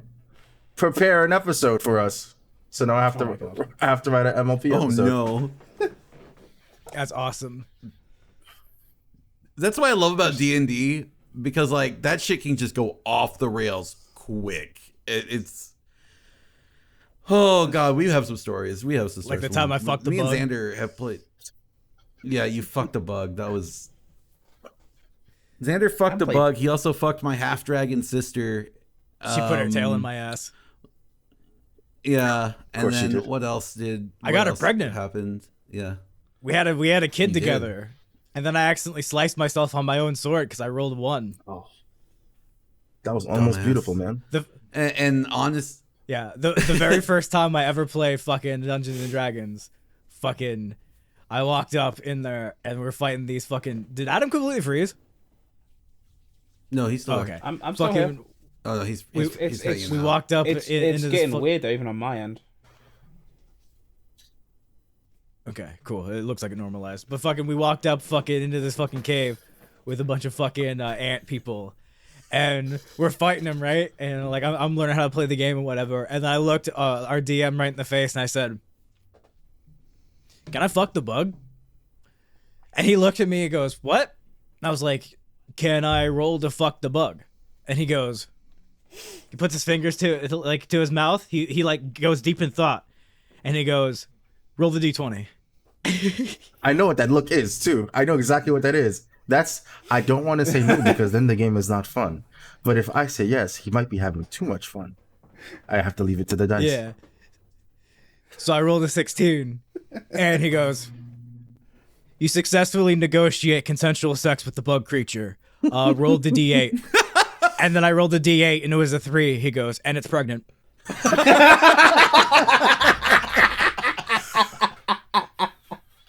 And then it scurried off and lived, and it went and had a weird bug baby that I ended up accidentally killing later on in like our last fucking like mission, because we ran into it. I remember that. We Oh, ran that's- into it, and it was like, "Daddy!" And I went to roll for something, and I rolled a 1 and murdered it.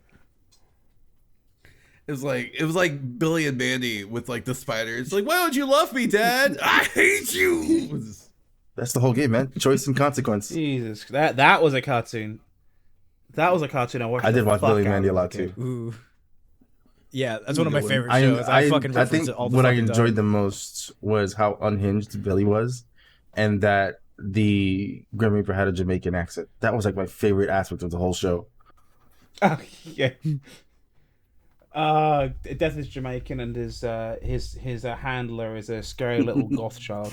I realize now that like Mandy was like, this isn't weird when I say this because when I was watching this show I was like 9 or 10. Mandy was the start of the problem for me. Raven continued the problem, and then I married a Jersey girl. There you go. That'll do it. I realize the progression of the problem from a very young age. Yeah. To You didn't realize you had a right type now. until it was too late. It just starts. I also ended up with Goth GF. Yeah. Well, it's even worse for me because it for a while it moved from the short and angry and blonde, which the wife is 5'4" and naturally she is blonde, and then the whole Cammy thing came along. So Lottery. I was done. I was done. Just can she possibly kick my ass? Yes, that's hot. I'm in. Prerequisite. I mean, Look, I'm just saying. honestly, back to the whole. I don't know why I want to go back to Billy, Mandy, D&D, or go all the way back to Spider-Man. But like, I just said make sure you get everything else out first. fuck it. Because once this train starts rolling, You're right. No, you're it's right. not stopping. Yeah. It will not We stop. got Billy and Mandy hit that first, then we'll go back to tabletop games in general because I do want to hit something there, and then we can do Spider-Man. Yeah, me too. Because I had a lot of fun with tabletop games. But let's go Billy and Mandy real quick. So like, okay, so with Billy and Mandy, that was like one of my favorite fucking cartoons as a kid. And you gotta realize at the time, I wasn't watching too many because I didn't have cable. I only could catch a few spare episodes if I could. So like in my mind, the thing I was really watching the most of was like stuff like, you know, Dragon Ball Z when it was on like Cartoon Network, and I'd catch it when I could. But then I saw the episode of Billy and Mandy where they lampoon Dragon Ball Z with the chicken balls. Yeah. And that's like one of my favorite fucking episodes there. But aside from those full episodes, I like a lot of the writing in these cartoons. When you go back and listen to it as an adult, and to go back to my first thing that got me on this train in the first place, like the Blue Line, a lot of those lines are just fucking fantastic. Like, there's a straight up felching joke in Billy and Mandy, dude. There you go. There you go. Like I didn't even know that. I didn't even know it. God, some of the jokes with just Grim being death are funny as hell. Like just the fucking, it's like, why did the good die young, Grim? He's like, usually because I get mixed up. And then the fucking line where they're like, where Mandy smiles. And he's like, what's going to happen to us, Grim? He's like, I don't know, but I'm going to hold you tight. And then Erwin's like, you fools! You've messed with the natural order! I love that shit. That's not the line I was laughing at, though. Because the line that got me was the one where Erwin's like, what about me, yo? And he's like, you'll be fine. It's just so dismissive. One of my favorite like throwaway jokes in the fucking series is like during the first Fred Burger episode where like the Keeper of the Reaper and they're on trial and shit. Like, it's not any of the Fred parts. It's literally when Mandy's mom and dad are up on the stand, and he goes, well, when she was born, a pack of wolves came in and tried to adopt her as their own, and sometimes we wonder if we made the right decision in stopping them.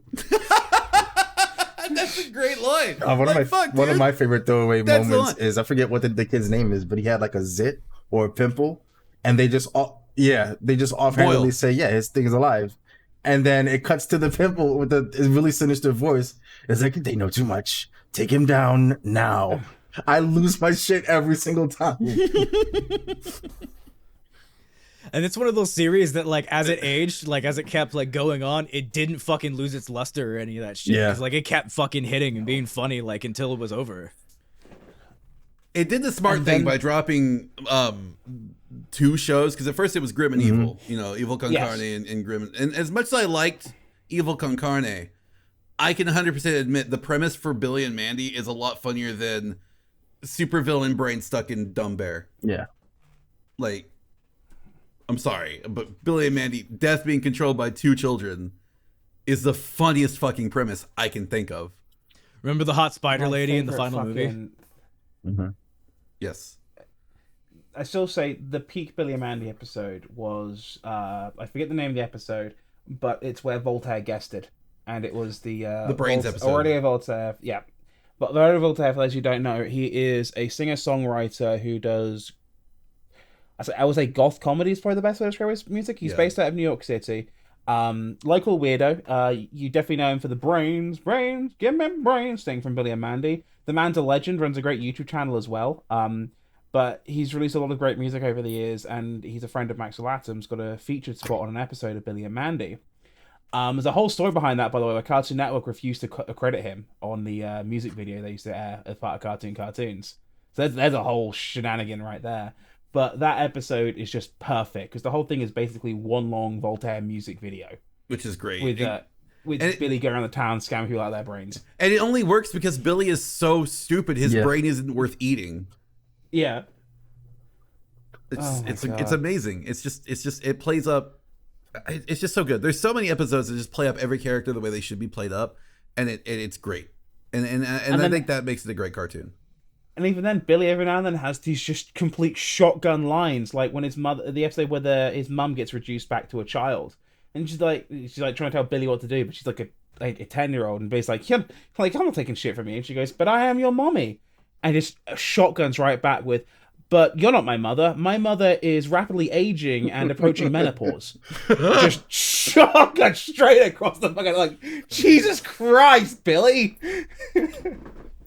Kids are brutally honest like that. That's how they are. Oh man. But anyway. So before we spiral out of control, tabletop games. Yes. You can do some crazy shit in them. I think one of my favorite things I've ever done in a tabletop game. Surprisingly, I've never tried to fuck anything in a tabletop game. He says. I've never tried. I'm saying that right now. Allegedly. One of my favorite things I ever did in a tabletop game was one of my friends. He was a dwarf character, but he was like really strong. He had like high strength, and we were trying to like kill one of my character's like sisters because like it was the enemy was a resurrected version of my character's sister, and what happened was like okay, we have to like take her out like as hard as we can, and my friend, he's like, what if I threw somebody up in the air? I'm just like, where are you going with this? And he's just like, well, you've got this really cool spear that has a mechanism. It's a drill spear. I'm not going to lie. I was Pete Gurrenlagann at this time. I had a fucking drill spear. So, Of course. fuck off. So he throws me in the air, right? And my DM's like, roll for, I forget what he told me to roll for. But he just told me to roll. And I fucking land a crit. So I come down fucking straight up, just Giga Drill breaking right through, and I bury her in the ground too. I just basically dig her own grave, and it was just like that was the coolest thing I've ever done. And it just was cool because it's just like you let your imagination run wild and try to do shit that your DM allows you to do. It's a blast, It's a lot of fun, but like. Man, it's so easy for that fun to just not be fun too, depending on the people you play with. My God. Because I used to play Warhammer as a kid growing up a lot, and that's very popular in the UK. I guess probably because it is a British thing. There's a Games Workshop in like nearly every even major or even minor city you can find a Games Workshop. And like some of the most fun memories I had was when we just kind of fucked around. Like I played Tyranids, so getting a Carnifex to flip a rhino as a Space Marine tank, for those who don't know, letting you flip it and then rolling to see if it blows up or not, and then seeing the immediate aftermath is always great fun. But then you get that one guy who's like, oh well, we're gonna go through the initial check for each and every single thing right here, see what the actual damage is. I'm like, oh for God's sake. Yeah, and let the effects flip it. Yeah, well that, and it's also people that like. People who get bad rolls and then blame the DM for all their problems. It's just like, no, bro, it's just you got a bad roll. I'm sorry. Like we had a guy in our first session who had a bad roll. He got butthurt because his roll was bad, and then he never came back. Like his first roll, his introduction for his character and his move was like a critical fail, and he got hit, and it happens. It happens, man. And he was upset and he was frustrated about it, and he kind of brought down the whole mood for everybody, and he never came back. Like he left and he never came back to the game. But the worst one was my ex playing with us, because she actively tried to attack my character every chance she got. And I'm just like, why are you doing this to my character? Like, what are you doing? Like, why are you trying to kill my character? It's like she immediately, like every chance she would get, and we tried to negotiate with her, like, can you like not attack me? Like what's up with your character? And she just would never do it. She was just doing it for fun to annoy me. Yeah, like it made sense, like for her character introduction, for like her background and shit, because she didn't know who we were and was like distrusting and whatever and like blah blah blah. But she just kept it up after that, and it's like, all right, come the fuck on. This again, we have to spend like 30 minutes to an hour just fucking like getting over the fucking like we woke up at camp and she's trying to kill Devon. Yeah, and that was part of that toxic relationship I was in, because like I'm gonna have to change my fucking phone number. I don't want to get on this topic, but I'm gonna change my fucking phone number because she tried to contact me through fucking Marco Polo. Old ass. Yeah, you had to explain to me what the fuck Marco Polo was, because I had never even heard of this, and I'm a little bit of a technology boomer in certain things I use. Like I very much still do a lot of things the same way I did them 10 years ago, which is probably not the most secure when I think about it. But even I hadn't had a fucking Marco Polo. Yeah, but like. She tried to call me, and she tried to get me in contact with me through Marco Polo, not even last week, barely even a week ago. And like, it was just back-to-back 12 fucking messages, and I'm like, what the hell is this? Like, I got an email about it, and I saw her face. I was like, what the hell? And I just immediately, I downloaded the app, deleted the conversation, deleted the app, because like, I don't even want to be a part of that. I don't want to pretend like that's a part of my life anymore. It has been almost 9 years since we were together. 9 years. Like, why are you contacting me? Please leave me alone. It was just like the most toxic time of my life. And that was a part of it. And she was bringing that whole toxic relationship to a space where I was trying to have fun with my friends and ruin that too. It's just like, you got to know who you're taking with you to your games. Like, honestly, if you want to invite a new person, make sure they're not like, they don't have beef with you. They're trying to take out, not even remotely subtly. And just make sure that they understand that it's a game. You're there to fucking have fun. Because when you do that shit to somebody in the party, you're actively bringing down the whole fucking party. Like, do not be a buzzkill like that. The player interaction I hated the most was that one dude who was metagaming in that one like franchise game we played later on, where me and your characters had a background that we didn't even know because we fucking suffered from amnesia according to the backstory created by the DM, and the dude was like metagaming and knew what we were and kept calling us like an expletive related to it, like as if he knew what it was and being just a fucking elitist dickhole. He just wanted to be. He wanted an excuse to be racist without being like racist. Yeah, that was pretty much it. Basically. Yeah, that was a whole joke. And it wasn't funny. It literally wasn't funny. Like his whole character was, I'm literally a god in an alien body, and I'm the greatest thing of this franchise that has ever been created. And I think you're lowly and scum because you exist from a faction that is opposite of ours, but you don't even remember that. And also my character doesn't know that at all. Yet I'm still going to call you out for it, even though you don't even know that. Fucking shit was irritating. It was so irritating. And that's part of why I don't play like tabletop games, because it's like, as much as I have fun with them, half the people I play with try to just I don't know, man. It's just the experience has been soiled for me, and I know that they can be fun with the right people, but it's so hard to find the time and the hardest thing about playing them is time specifically. Playing them. Instead, we just play.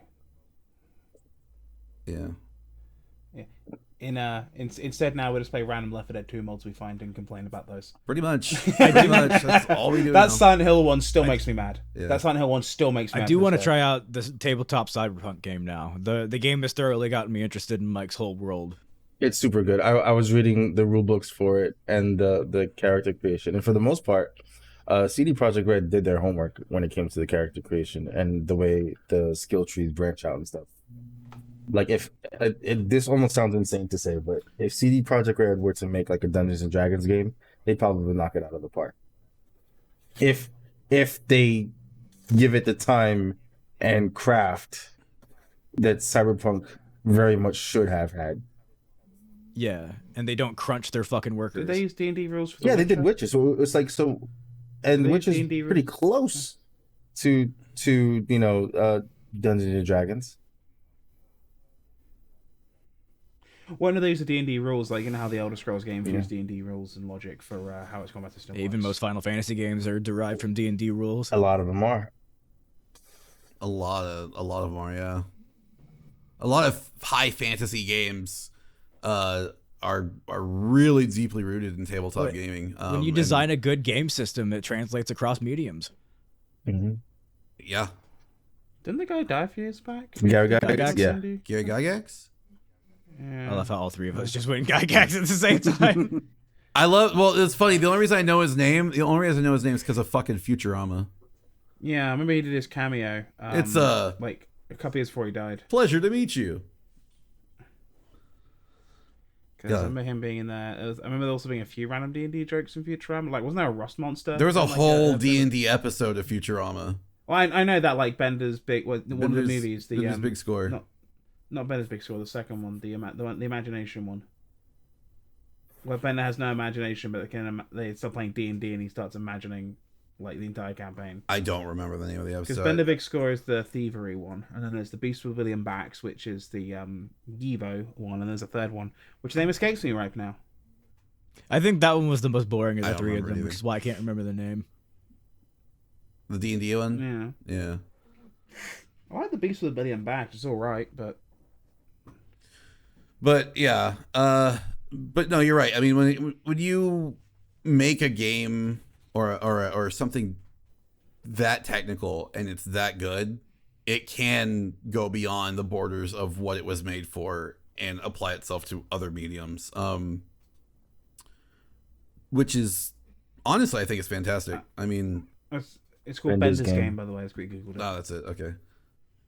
And the final one is Into the Wild. Green So in Yonder. Cyberpunk Red, does like quick hacking work like pretty much how it does in like fucking 2077? Because that's my biggest curiosity is how quick hacking translates to a tabletop environment. Because quick hacking OP. I don't think I it's think as it probably quick. depends on. I don't think it's on as your quick. skill in it. I think what it does is Yeah. it increases your modifier for that particular skill, as opposed to just making it happen instantly.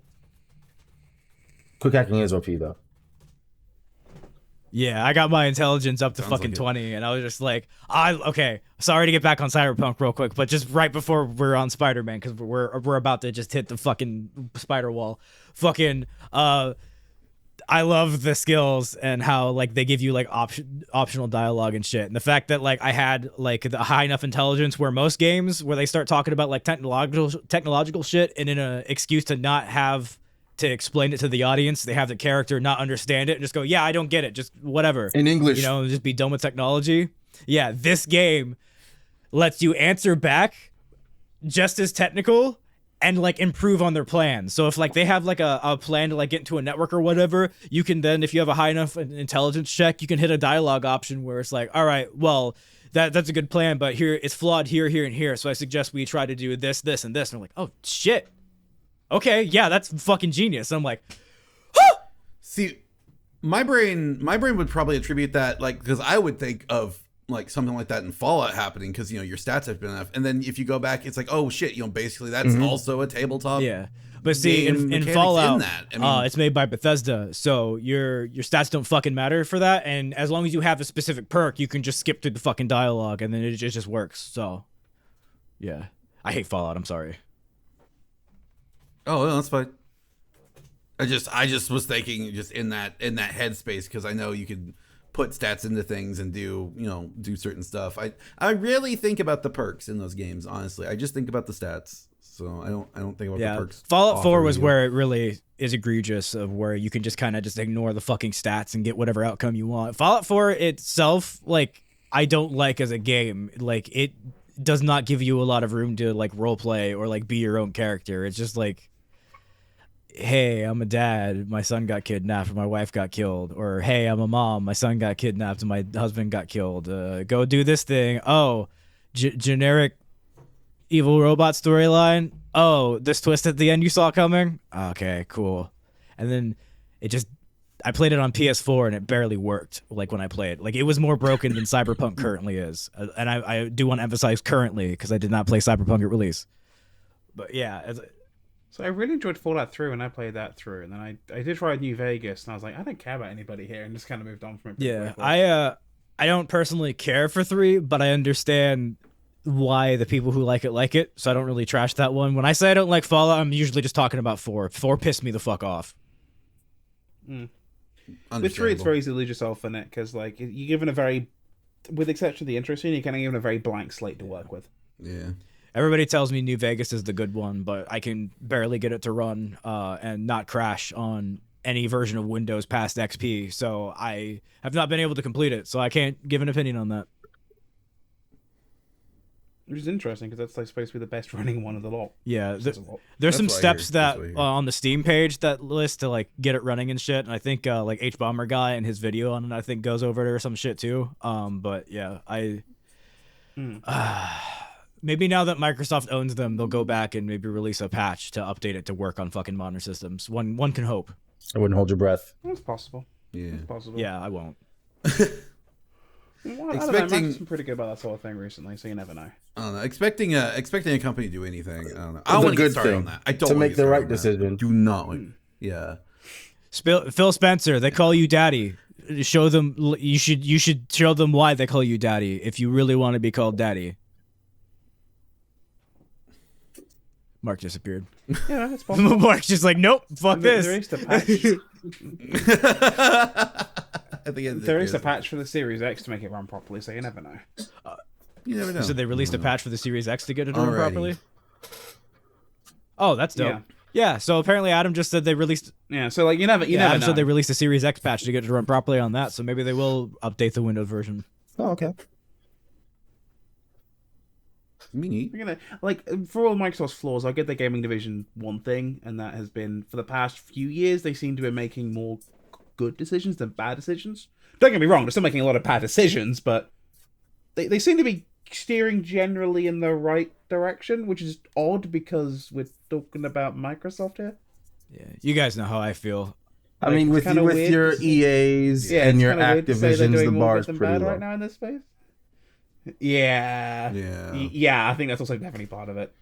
And your Ubisofts, least we forget. All right. We've talked about that a lot. I do not want to get back on that tangent. That's for fucking sure. Anyway, okay. We've hit the wall. We've hit the fucking wall. Have we? I gotta talk about hour it. and 15 Mark's minutes. here. I gotta So talk first about off, if I want to kind of structure this a little bit, I just want to give Mark a long platform to just give all the thoughts that he wanted to share with us while listening to our initial conversation, and then we can compound on that and then add to that. Adam, you can feel free to mute Absolutely. Discord and not listen to us and watch us move our hands around and stuff, and I will type in the thingy when we're done. Am I being evicted again? Or can I hear the hyphen in Spider hyphen man. You can hear it when Mark says it. When I say you can hear can Mark smell says it. it. When I hear, you can smell the hyphen when I say Spider-Man. Yeah. I felt it right there. You could tell there's like the briefest of pauses between Spider and Man, but it's just so brief, but It's you can enough. feel the But hype in needless- there. I can't even. Needless to be Spider-Man. say, spoiler warning here Spider-Man? on out for the Spider-Man movie one more time. This will be the last time we spoiler warning, the last time we talk about Spider-Man. This is the final conversation about Spider-Man. And spoilers start now. I promise. I'm At sorry, least until the guys. I'm second sorry. game comes out. Yeah, I mean, Yeah, I until mean the second game specifically comes out, in about which case- No Way Home. Oh and no, shit yeah. like that. No Way Home. Yeah. All right. So Adam, Fear muffs. I'm just gonna vibe. Like I don't care. you don't care? You don't Again, care. I have to emphasize feel what they so told bad. you before. There are certain moments in this movie that you need to experience firsthand to get the full weight of them. If you go into the movie with expectations or having an idea of what's to come, it kind of flattened it a little bit. Choose your fate, Adam. Choose your fate. Adam Smasher, choose your fate. I can't believe a fucking video game got me to take a guy named Adam fucking Smasher seriously. I'm never gonna get over that. The dude's last name is Smasher. Like, it's not literally, it's a nickname, but they call him Adam fucking Smasher. And I killed him in cold blood as he looked up at me after I already defeated him and proved my point. I had to not only They made me take a guy... I had to not only take him seriously, but I felt a very visceral anger towards a guy named Adam Smasher. And not for his name. Seriously. And the majority of the game, you just don't give a fuck about this guy. They don't give you a reason to, but do they give you an effective fucking reason depending on how your thing plays out? He makes one misogynistic comment early on, but then he just in the background for the rest of the game. So Xander, would you say that the game gave you reason and proved you wrong? Yeah, it washed the memory clean of what the bad game that was originally told to me, and it crossed the distance in my eyes, you know? I want to hit them both. Cross this new divide. You want to hit us both? He's I been know. torturing me with that I song. know. Him and Frankie both. Bro, But two wrongs will make it right, Devon. I know. I saw I the can shot. respect that. Okay. All right, Adam. So are we spoiling this for Adam or right. what? All right. I'm gonna mute it. I'm gonna take the headphones off and then just do the fucking Okay. shit again. Okay. alright? Thank you, Adam. Sorry. Okay, spoilers for Spider-Man No Way Home officially begin right here. Mark, take it away with the thoughts that you would wanted to scream at us. Go, man. First and foremost, I do not agree that with the majority of people who've seen it who think this is like the greatest Spider-Man movie of all time. I don't even necessarily still into the agree that Spider-Verse. this fixed all the problems that I have with MCU Spider-Man. What I will say it did, though, is make me look forward to what comes next. And I think, all things considered, that's about as great as it was going to get. That said, it is still a really, really solid fucking movie. Overall, I give it maybe a 7 out of 10, just in terms of how maybe the first hour or so felt like it was colored by numbers MCU shit. And it wasn't until after that first hour mark that it started to pick up steam and tell its own story again. But other than that, it's just, it caught me off guard how well the movie ultimately turned out. Once Stephen Strange got the... I didn't give a shit about Doctor Strange at all in the MCU through the entire time, and then this movie gave me a little bit of a, all right, I can vibe with him now. Let's see where this goes. Criminally underused one Charlie Cox as Matthew Murdock. I would have liked for him I'm to a really be good more. lawyer. Yeah, I would have liked for him to be a little bit, not necessarily as Daredevil, just some more Matthew Murdock in there as well, just to sort of solidify that he and Pete could be not close friends like they are in the comics, but acquaintances. Yeah.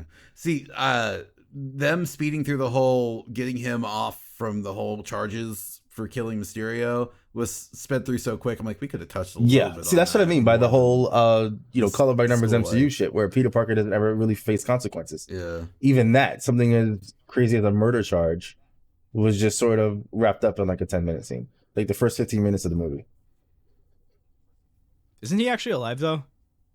That's the leading theory, that he's actually alive. No one really believes that he's dead. There was never any sort of, like, you know how to activate your Amazon Echo device or Google device, you have to say a key phrase before you make the query. There's a scene in No Way Home, where, not No Way Home, Far From Home, where Pete asks Edith if Mysterio is dead, but he never addresses her first. He just asks. So it's theorized that in order to cover up his own death, Quentin has a fake Edith tell Peter, "Oh yeah, he's dead. You can leave him." As well as the guy who he had left behind at the studio, wherever it is, where they were shooting everything, leaked the footage of the doctored footage of Peter over Mysterio's body. So it has some weight, some merit to it. But I'm not one of those people who likes to pull at those kinds of strings, because then I just end up disappointed. And these movies already disappointed me a whole lot leading up to this point. Yeah, I'm definitely guilty. I mean, if they didn't, definitely guilty of over theorizing in the early MCU. Yeah, if they didn't kill a supervillain in an MCU film, I would be genuinely shocked, because that's kind of all they fucking do now, is they kill all their villains off and don't leave any stories for them, which frustrates the shit out of me. Except fucking Loki, who they killed multiple times and keep fucking bringing back. I just want him to stay fucking dead. Okay, sorry, not a Loki tangent. Yeah, not Loki tangent. I love Zendaya as an actress. She is phenomenal, and she brings it to any role that she is given. Oh yeah. Unfortunately, MJ is just the most inconsistent character across the home trilogy. She is 3 different characters in each movie, and it's just a shame, because she could have done amazing things if they had just given her one tone, one personality, and let her run with that. Like in the first girl, she's like the weird, quirky girl who's just on the outside looking in. And then in the second girl, the second movie, she's the girl that Pete's sort of obsessed with for some reason, even though there's like nothing building up to that whatsoever. He barely notices her in the first movie. He gets snapped. He comes back, loses his father figure, which is enough to give me a migraine. And then immediately his thought is, "Hey, I really like MJ." Bitch, you don't know MJ. And then in that movie, she's really awkward and weird and just cutesy teenage. Yeah. Instead of standoffish. And I mean, she's not bad at what she does, because again, Zendaya brings it to any role that she has, but it just wasn't tonally consistent with the first movie. So then now in this movie, she's the bona fide love interest. She's the doting girlfriend who is supportive and kind. But none of that sass, none of that spark from the first 2 movies, MJ, is really present there. Yeah, she kind of backsasses Strange at one point, and they kind of build her up as this no-nonsense kind of chick with the villains who are trapped in the cage. And like, oh, she'll do it, she'll kill you, she'll press the button. And she's throwing bread at the other Spider-Man. Okay, fine. But even that's a departure from her original character. I just wish they would have given her one clear goal, one clear arc, and stuck with it. Wasn't it the same director for all of them? Yeah, same director for all 3 movies. But I feel it's like really weird that she's tonally inconsistent. And I feel like he was either being under the pressure of the critics of film YouTube who dissect these movies apart, and Reddit and Twitter and people who just sort of bombard these criticisms. And while a lot of them are justified, it's like, let the man tell the story he wants to tell. If you don't like it, that's one thing, but you don't have to be like, listen, you could have done this and that so much better. This was bad because you're this. You don't really get this. It's like, you don't have to be a 1-for-1 representation of the source material. You don't have to do it perfectly by the book. That's something that each of these Spider-Man movies with all the different directors have done differently. And that's kind of what makes it unique. And I think that's kind of what makes No Way Home works so well. If the message for Into the Spider-Verse was anyone can be Spider-Man, then I think the message for No Way Home is that anyone can be Spider-Man and each of them has something about them to love. There is something about each of them that is relatable and connects with you. And I think that only works because John Watts did such a different thing with his Peter. And while I didn't agree with a lot of it, I can respect the decision and that he stuck with it this far. I think that's absolutely the point that that film makes. Like when you saying it like that, that kind of opened up my eyes to it, because I'm sitting here like, man, like there's this aspect of this Peter Parker I like, and I don't get why people like this one, and it's just No Way Home is just like, you're right. Like anyone can wear the mask, and everyone that does wear the mask has something that they like about them, and that's why Spider-Verse stuff works so well. I think there are things that people like about each and every Spider-Man that they want to see brought to the surface. And you make an excellent. That's the whole point of his character, that you're supposed to see yourself in him. And if you didn't like Tom Holland's Spider-Man, it's because you didn't see yourself in him. That doesn't mean he's a bad Spider-Man. By no merit whatsoever was Tom Holland bad in that role. It just meant that you connected more with another one. And that's perfectly fine. But it doesn't warrant shitting on, a creative team for putting their heart and soul into this work.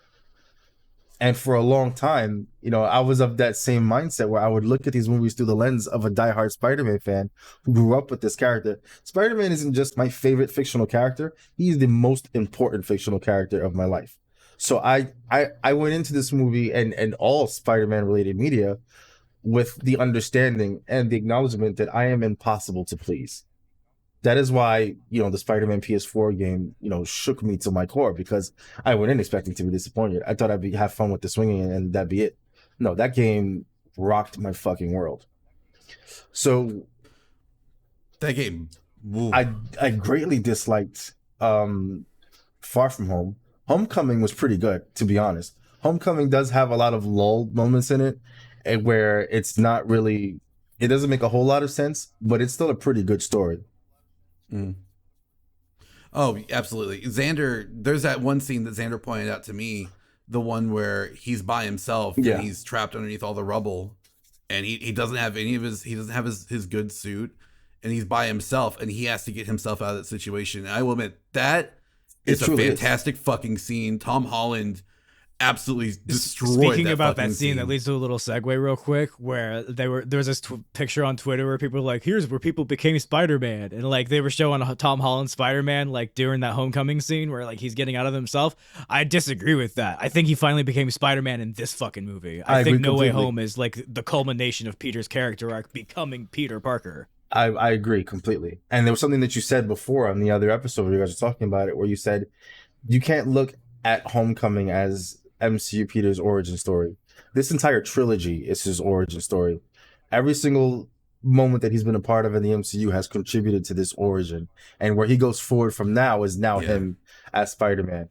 And then when I heard you say that, it just completely opened my mind to everything that led up to it. And I had not necessarily accepted it, but I understood it and I could appreciate it. Yeah.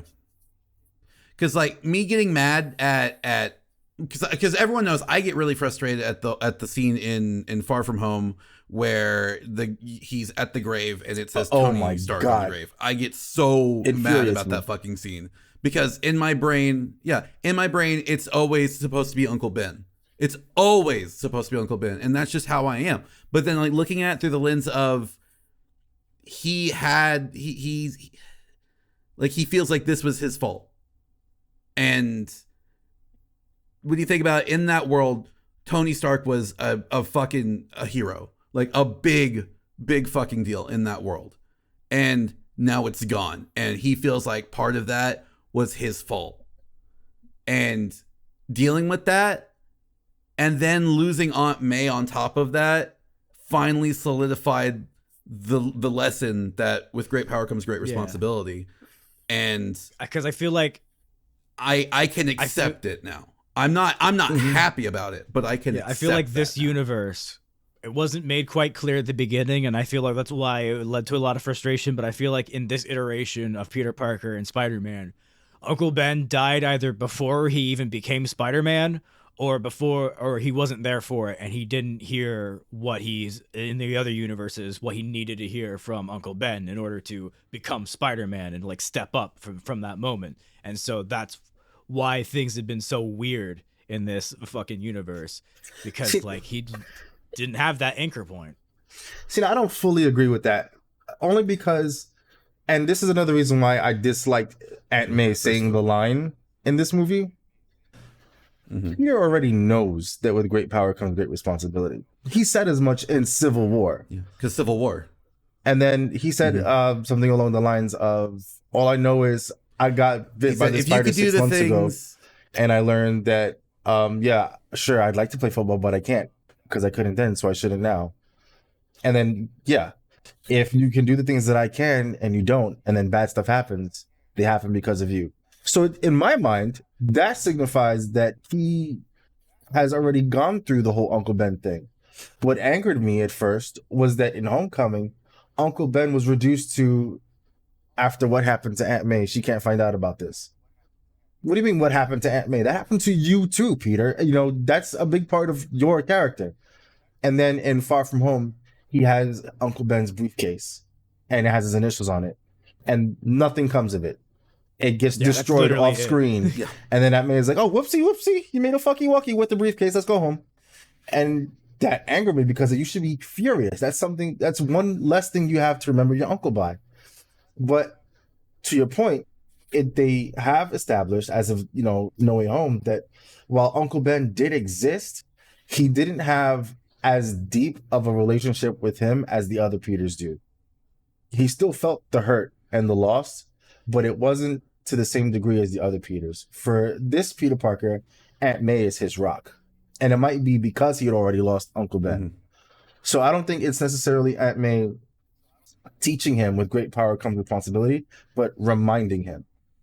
Yeah, reinforcing it. Yeah. Because he didn't, to the point I was making, it's not that he hadn't heard those words before, it's that he hadn't specifically been in that pivotal moment that the other Peters had. He may have like missed the actual like moment of Ben's death and not had the closure from it, or could have been a split second off, or maybe he wasn't necessarily related to the shooting that happened. Like there's little nuanced things there that they just didn't tell us, and so I'm just kind of like filling in the dots there, I guess. Yeah, and it's an interesting take on the concept. Not one I fully like or agree with, but it is interesting. And then it just adds, anticipation for where it goes next. Because now, if he didn't understand what great responsibility was before, he certainly does now. Oh, absolutely does.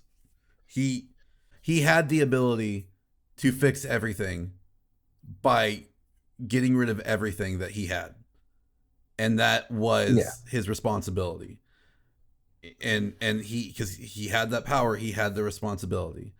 And man, seeing him sacrifice everything that he had up to that point, like his relationship, his friendships, his history with everything that happened in the last however many years since he was in the events of Civil War to now, losing all of that and having to basically start all over, but it was the right thing to do. Yeah, like, that's he quintessential gets Spider-Man. it now. That's the essential thesis. Exactly. And because it's just like in Spider-Man PS4. I'm so glad Adam's not here to hear this, because in Spider-Man PS4, he gives up Aunt May to save literally everyone in New York from the Devil's Breath. And like that scene when I played Spider-Man PS4 the first time, dude, it hit me, man. It hit me hard, and it just made me realize like this, the team making this game understands Spider-Man. They understand Spider-Man. And watching No Way Home and getting to the end of that film made me realize, like, you know what? Yeah, they understand Spider-Man. The people who made this film, they understand Spider-Man now, and I am glad.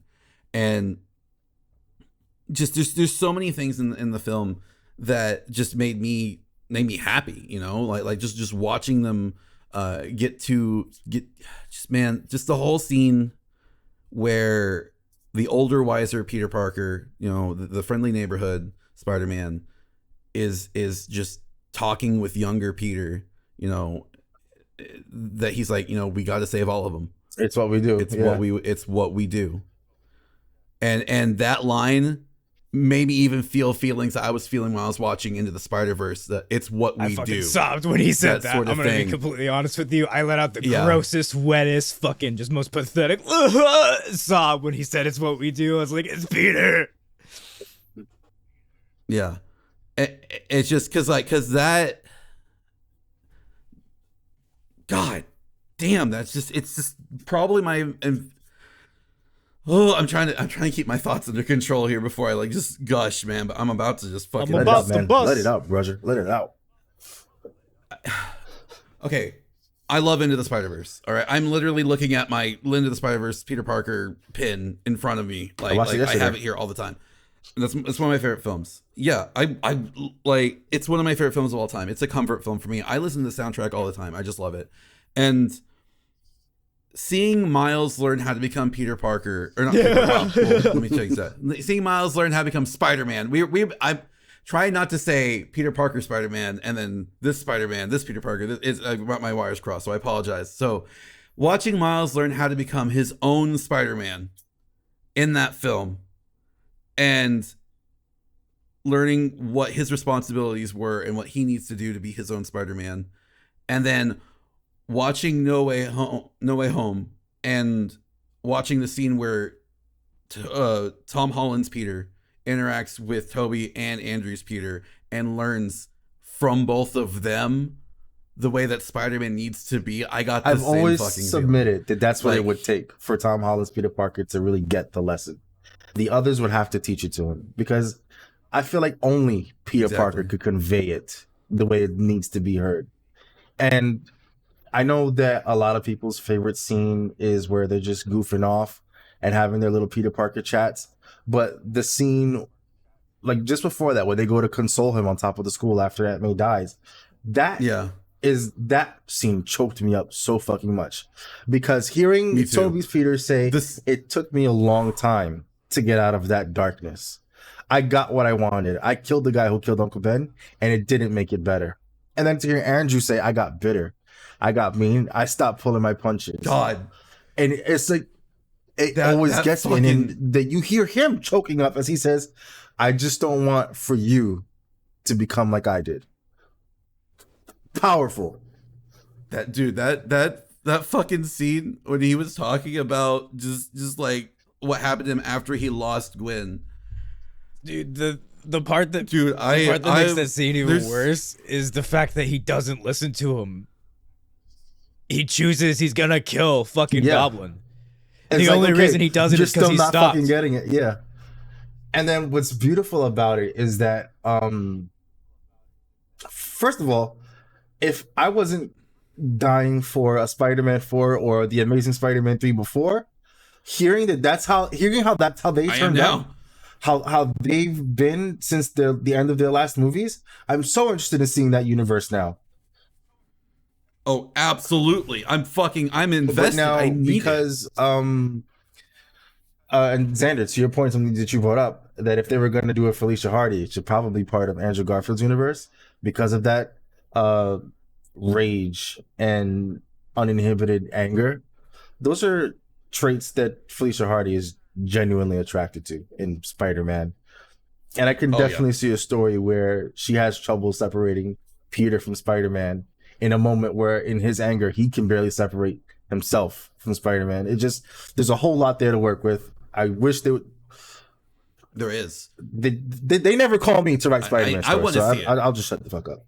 But no, I honestly, like, I would love to sit down and just like off record, not even on the podcast. I would love to sit down and just hear your ideas that you have for a Spider-Man film with I have that so many. aspect. I have original ideas and rewrites for movies that were already done. Dude, I would listen to them. I'd listen to all of them. Here's my thing. Okay, so the scene, what really hit me after I watched it again a second time, and the people were posting stuff and thoughts from their own experiences with the film, there was a picture, and I talk about this picture, the one where it's the scene from Spider-Man 2, or I don't remember which film it was. It might have been 3 or 2. It's been a while since I watched the original trilogy, but he's talking about with Aunt May, where he's talking about, like, you know, that guy deserved to die, didn't he? We don't And get she's to like, choose. we don't. It's for Spider-Man 3. I watched them last week. Yeah. Yeah. And then they showed that scene, It's and then right Peter's below holding that the is where glider. he caught And the glider. that scene is so fucking And he's powerful crying. because Peter says nothing. He says not a single word. Just looks Peter right in the eye the entire time and just held it there.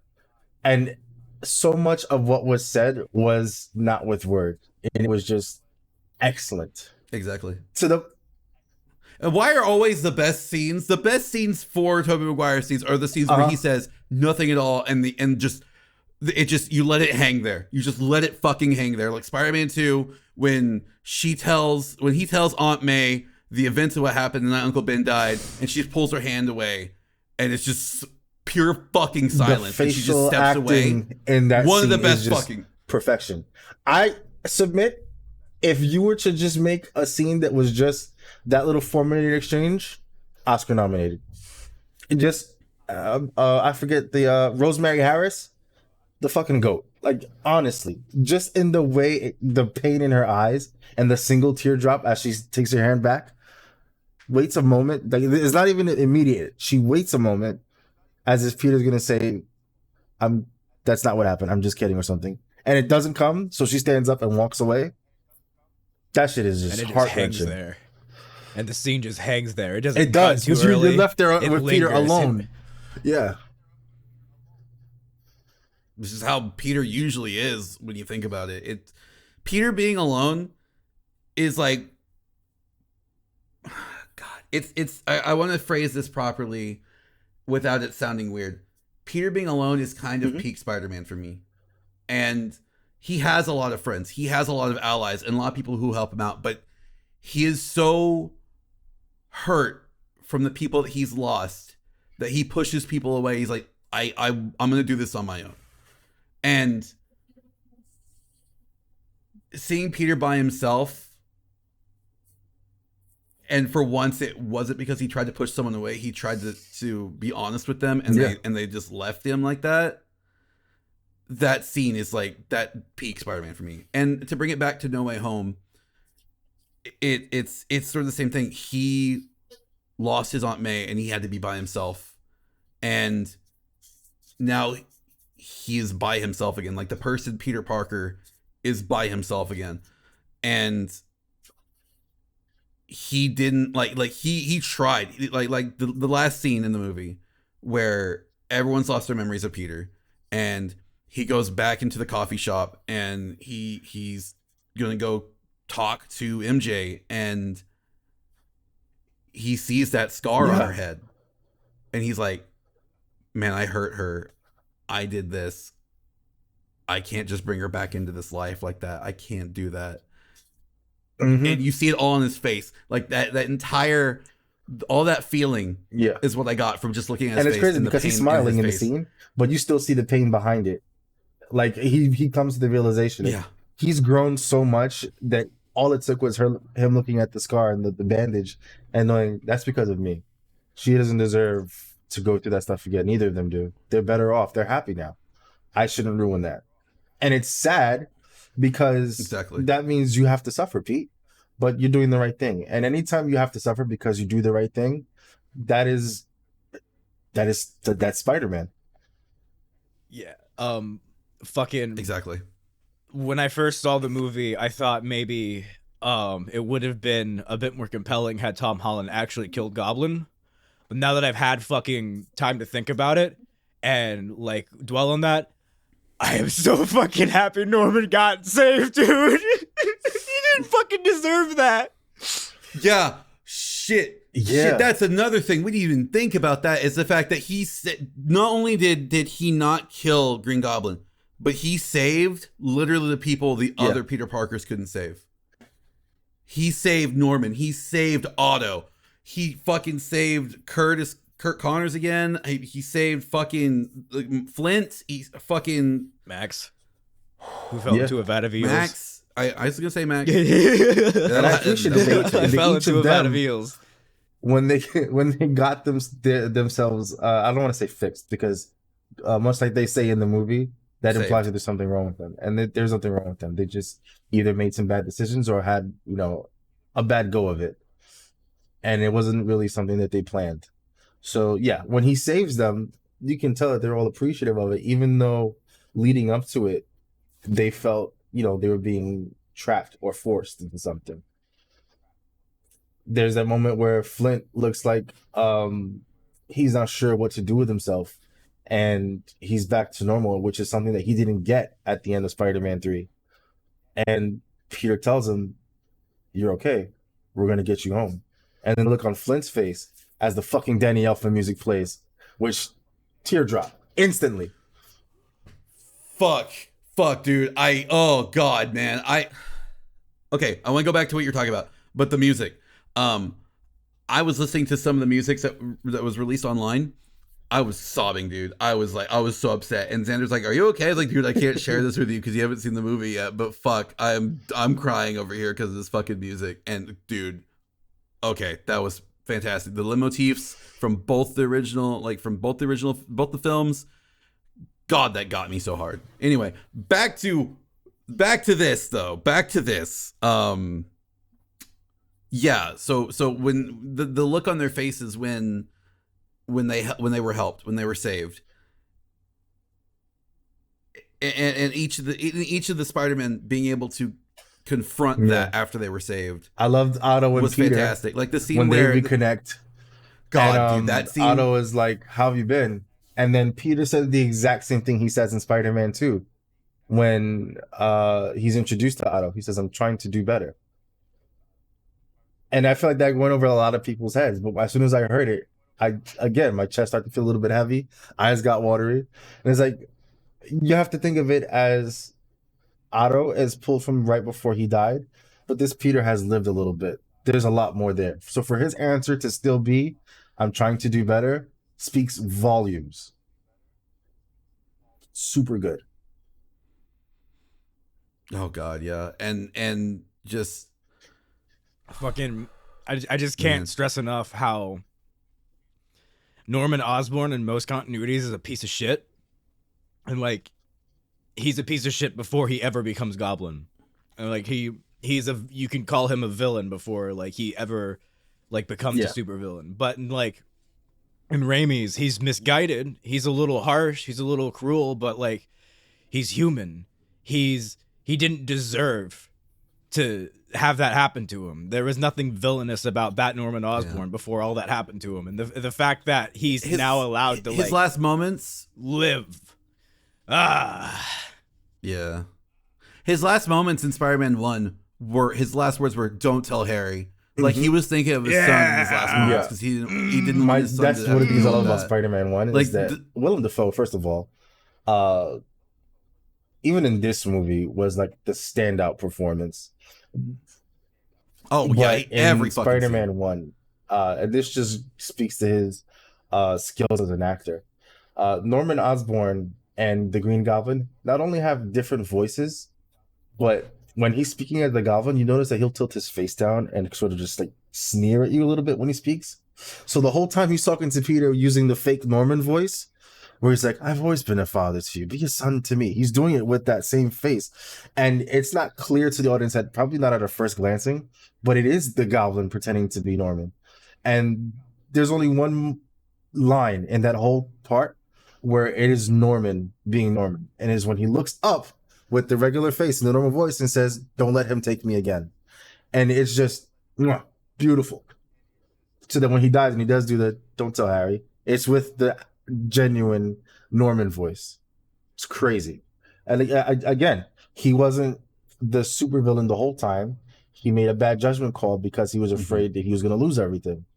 And one of the most poignant things that I love about the first Spider-Man Raimi movie is that Peter Parker becomes Spider-Man the same night Norman Osborn becomes Green Goblin.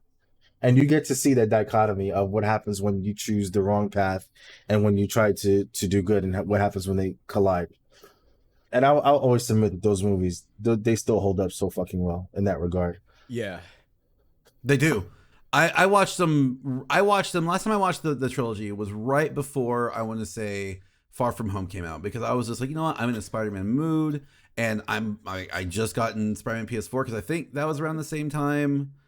I was playing through Spider-Man PS4 again, and I was really enjoying it, and I was just like, you know, I'm in big Spider-Man hype mode. I want to really go back and watch these films. And man, you pointing out a lot of these things to me now makes me want to go back and watch them again, because like the head tilt down thing, I remember that, but also he does that in No Way Home. And the spider sense scene, where everything's sort of quiet and freezes. My favorite fucking scene in the whole fucking movie. You watch it right after Peter webs his hand, the head tilts down, the voice gets more deeper and gravelly, and that's the first thing he says. That sense of yours is amazing, or something like that. Sense of yours really is something, or something like that. Yeah, man, that scene. Oh my god, can we talk about how that scene was done? Just like straight laced, like. Peter's like, something's wrong.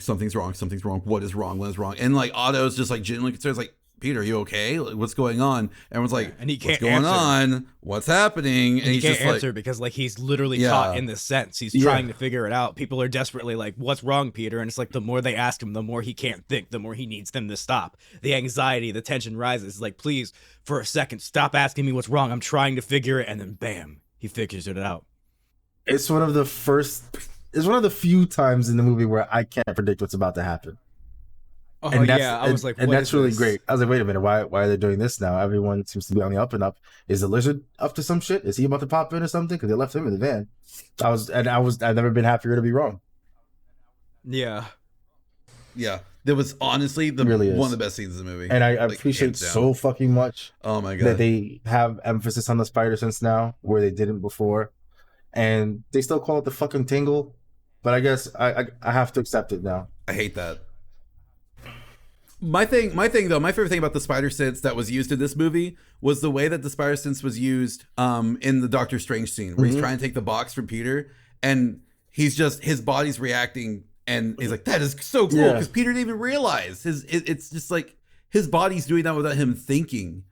Like that is, and he's trusted his spider sense now after the events of, Far From Home. He can't be tricked anymore. So like seeing that scene, I was like, okay, that's really cool. Like that's a good scene. I would venture to say that the spider sense scene, like right, the goblin part is like the best scene in the entire MCU.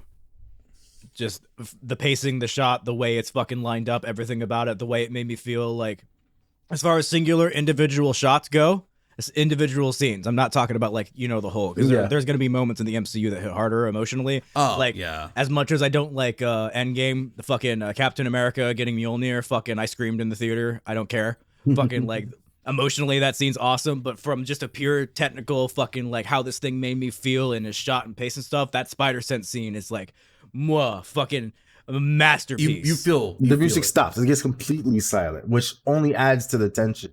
Like I could feel my heart beating faster as he's walking through, and I love how even despite him trying to focus so much on the spider sense, it instinctively almost he kind of puts a hand up for Aunt May to sort of stay back, and it's almost, I don't want to call it foreshadowing because a lot of people use that word wrong, but I like the way that in the same evening he tries to keep her safe is when he loses her.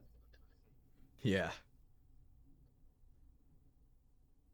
It's a heartbreaking moment. I mean, not for me. That whole moment, again, man. When I Aunt called May it dies. ages ago, and I not only did I call it what happened, I called that I would feel nothing, and a lot of that, and maybe we'll jump into criticism and I can get into this a little bit more, but much like MJ, Aunt May was a little bit inconsistent through the three movies. She also wasn't that well developed. Well, before I want to across say, three movies, they crammed a lot of. What Sorry, I want to say, go ahead. I'm sorry. What I want to say isn't.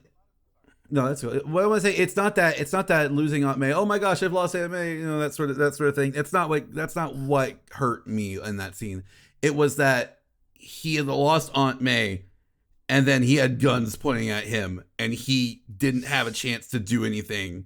Like he And, had like, to Happy leave. is desperately trying to get them to stop because he just watched the person he fell in love with die, and then they just start firing on. Oh fuck! Yeah. Ooh. Yeah. That scene, like him having to leave and then having to be by himself after everything that just happened. He's just like, he was trying to help these people, and then it backfired in the worst possible fucking way. And then, And it's crazy because just he calls for everything help that happens to the people who are shooting at him, and he does it in that they same don't voice help. that he did when he was trapped underneath that rubble, where he's like, "Help! I can't breathe. I'm down here," and it's just, again, major props to Tom Holland when he served up the ball, he knocks it out of the park. That was the emotional weight of that scene was palpable.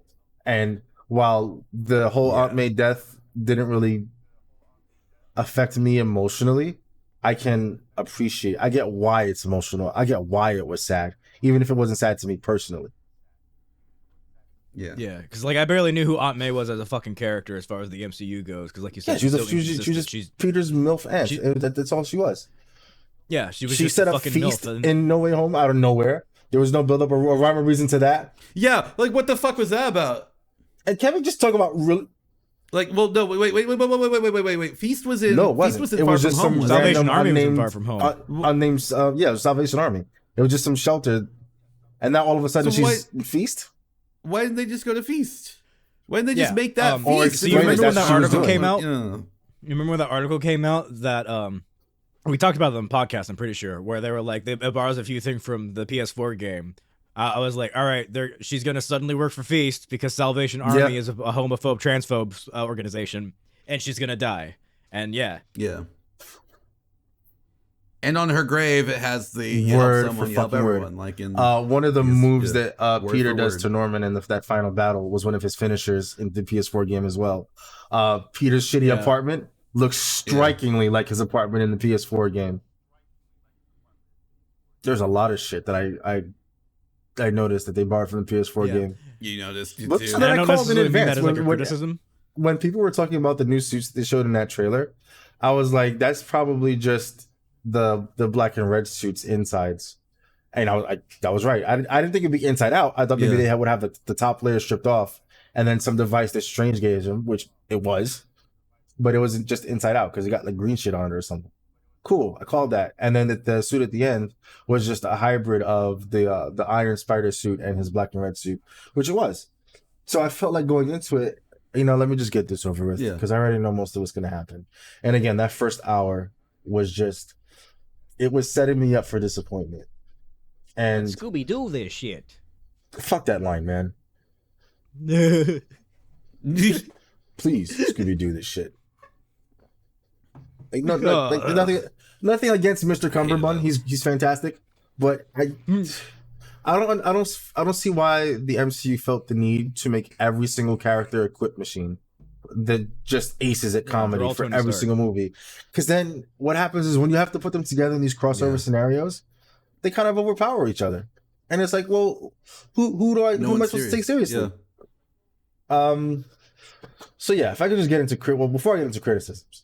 The fact that even in this movie they call Peter out on looking to the first available Avenger to fix his problems, I found a really tongue-in-cheek way of getting back at most of the online criticisms. Where instead of just calling the college and speaking on behalf of your friends and saying that they shouldn't have to suffer for what I'm doing, he goes straight to an Avenger. And even Stranger's like, that was fucking stupid. You could have done that first. And then kicks him out. You did call, right? I could do that? I thought it was hilarious. I was like, there's a lot of things that, like, story-wise, I would normally be like, this is fucking stupid. But they executed it in a funny way. The main thing that I didn't like was the Scooby-Doo this shit. I almost turned off the movie there. I didn't like the Otto Octavia scene. So I guess we could just... That's your name? I didn't like that. No, really, what's your name? That didn't land for me. Yeah. They could have made that land if Otto would have been like, you're Peter Parker. Yeah. And pointed out that he's also an alliterative name. And then they go back and forth about, like, stupid alliterative names about, like, all these people who have them in the universe and shit. Like, if it would have gotten, like, a little bit more meta, like... That would have been crazy. I would have liked that. Like, Stephen Strange. There's a Reed Richards where Yeah, I'm from. That's exactly. See, you guys are feeling my jam. Yeah. Yeah, that joke could have landed. So I guess we might as well snowball into it. Criticisms. I mean, we've hit a couple of them, I think, specifically with the characters in and of themselves. How, inconsistency was a bitch. Some scenes, some of the jokes in scenes, they fell flat. It's just really hard because I think in order to have a real clear criticism for it, for me, I need to watch it, I think, one more time in good quality, which I might go ahead and do after we, I'm watching it with my Dutch friend this week. We've sort of been marathoning all of them. So I watched the Raimi trilogy twice in the span of a week. I've watched both of the Mark Webb movies twice now in the span of a week. So tomorrow is Spider-Verse, and then we're going to do Homecoming, Far From Home, and then No Way Home. We might also throw Venom in there as well, because while we're on the topic of criticisms, that Venom scene was just a waste. I felt like, well, not a complete waste, but mostly a waste. Like, it just kind of set up a way to get the symbiote into the MCU. But also, to me, it also sets up the fact that Strange's magic isn't perfect. Never, and that's kind of the whole point of the film. But even when he fixes it and does what should be done, there's not perfectly fixed. Yeah, there are some holes, which I think makes. Go ahead. Finish your Stephen Strange thing because it's about Venom. Okay, because like that kind of makes me a little bit excited to see what's going to go on with the Doctor Strange stuff coming up. As much as I don't really much care for MCU Doctor Strange, I think seeing him try to get back his title as Sorcerer Supreme will be interesting, as well as fixing these mistakes he's made with his own magic and seeing what he'll become with those mistakes if he doesn't fix it is interesting to me.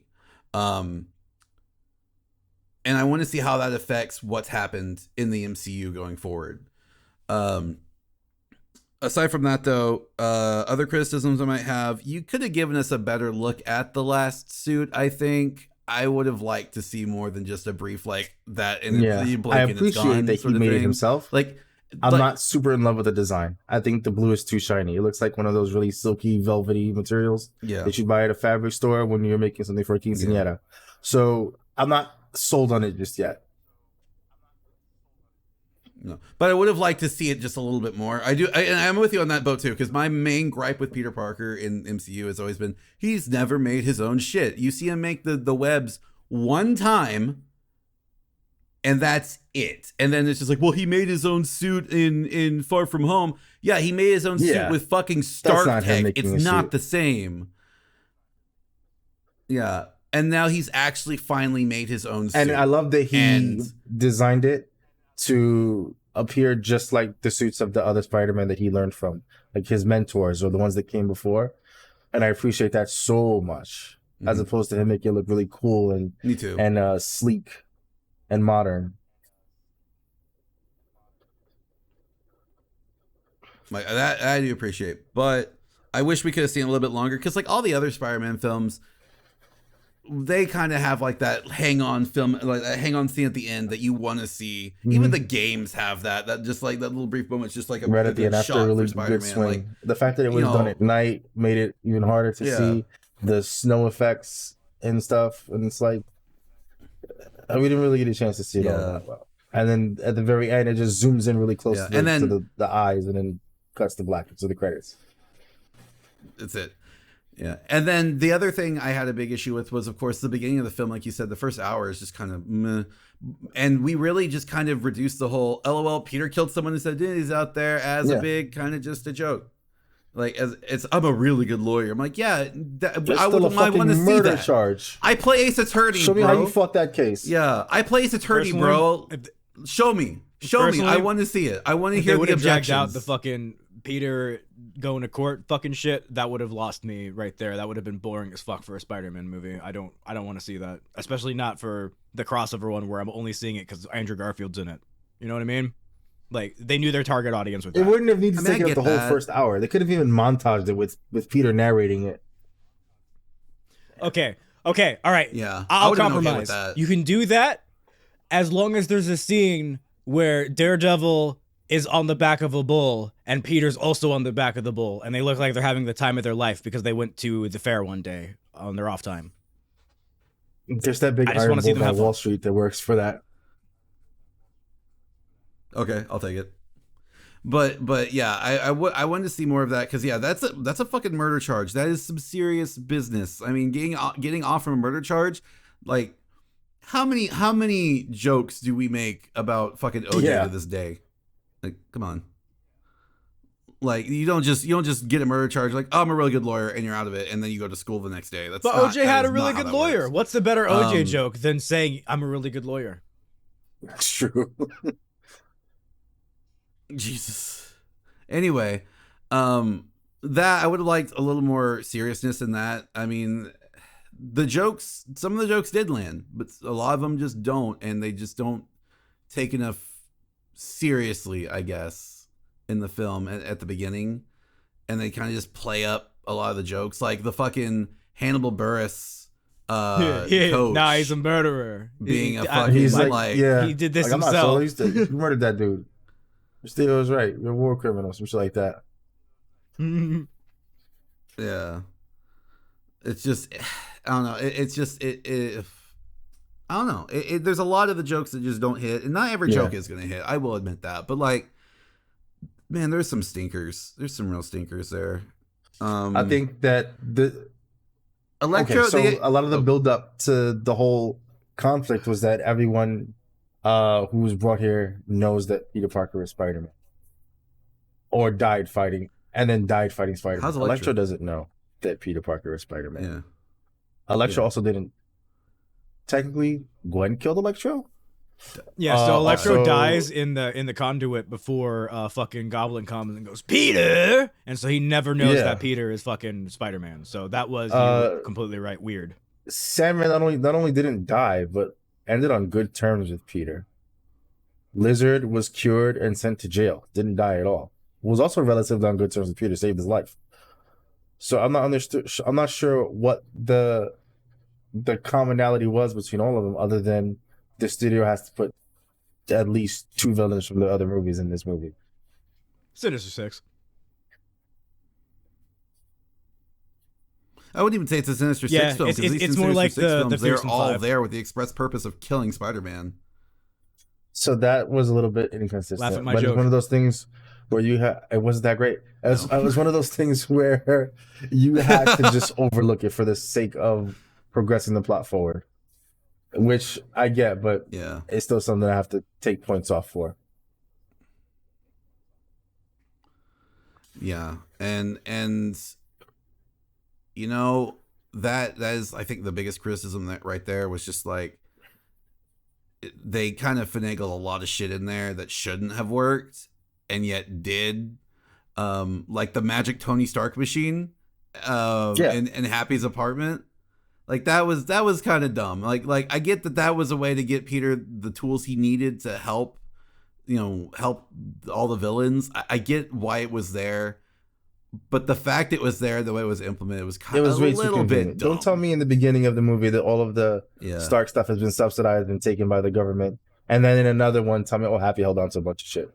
Like, it was cute that he kept the arm from the Iron Man movies, because that was sort of their little tit for tat thing. But a whole ass fabricator in your workout room behind the kitchen, that's too much. Yeah, that was dumb. My main that part was criticism, dumb. the one that I Um, absolutely cannot forgive, Okay. is so the moment where Ned says, "Show me Peter Parker," and the other 2 Peter Parkers come, is a moment that can only be done once. You can only see that for the first time one time. And it happened in Ned's grandma's kitchen. Like, it didn't feel like it deserved. Yeah. It didn't get the weight it needed. I was cool with Ned being magic. I figured, well, that's kind of dumb. Well, since why would he just be magic? I figured maybe he just has Doctor Strange's little ring, and maybe he's just intuitively knew how to use it. But then for them to come and say, "I told you I was magic," whatever, fine. But it lingered way too long on the whole Ned's grandma aspect, where she pretty much has like 7 straight lines of dialogue in a language that I don't speak, just for Ned to translate, and it's one thing.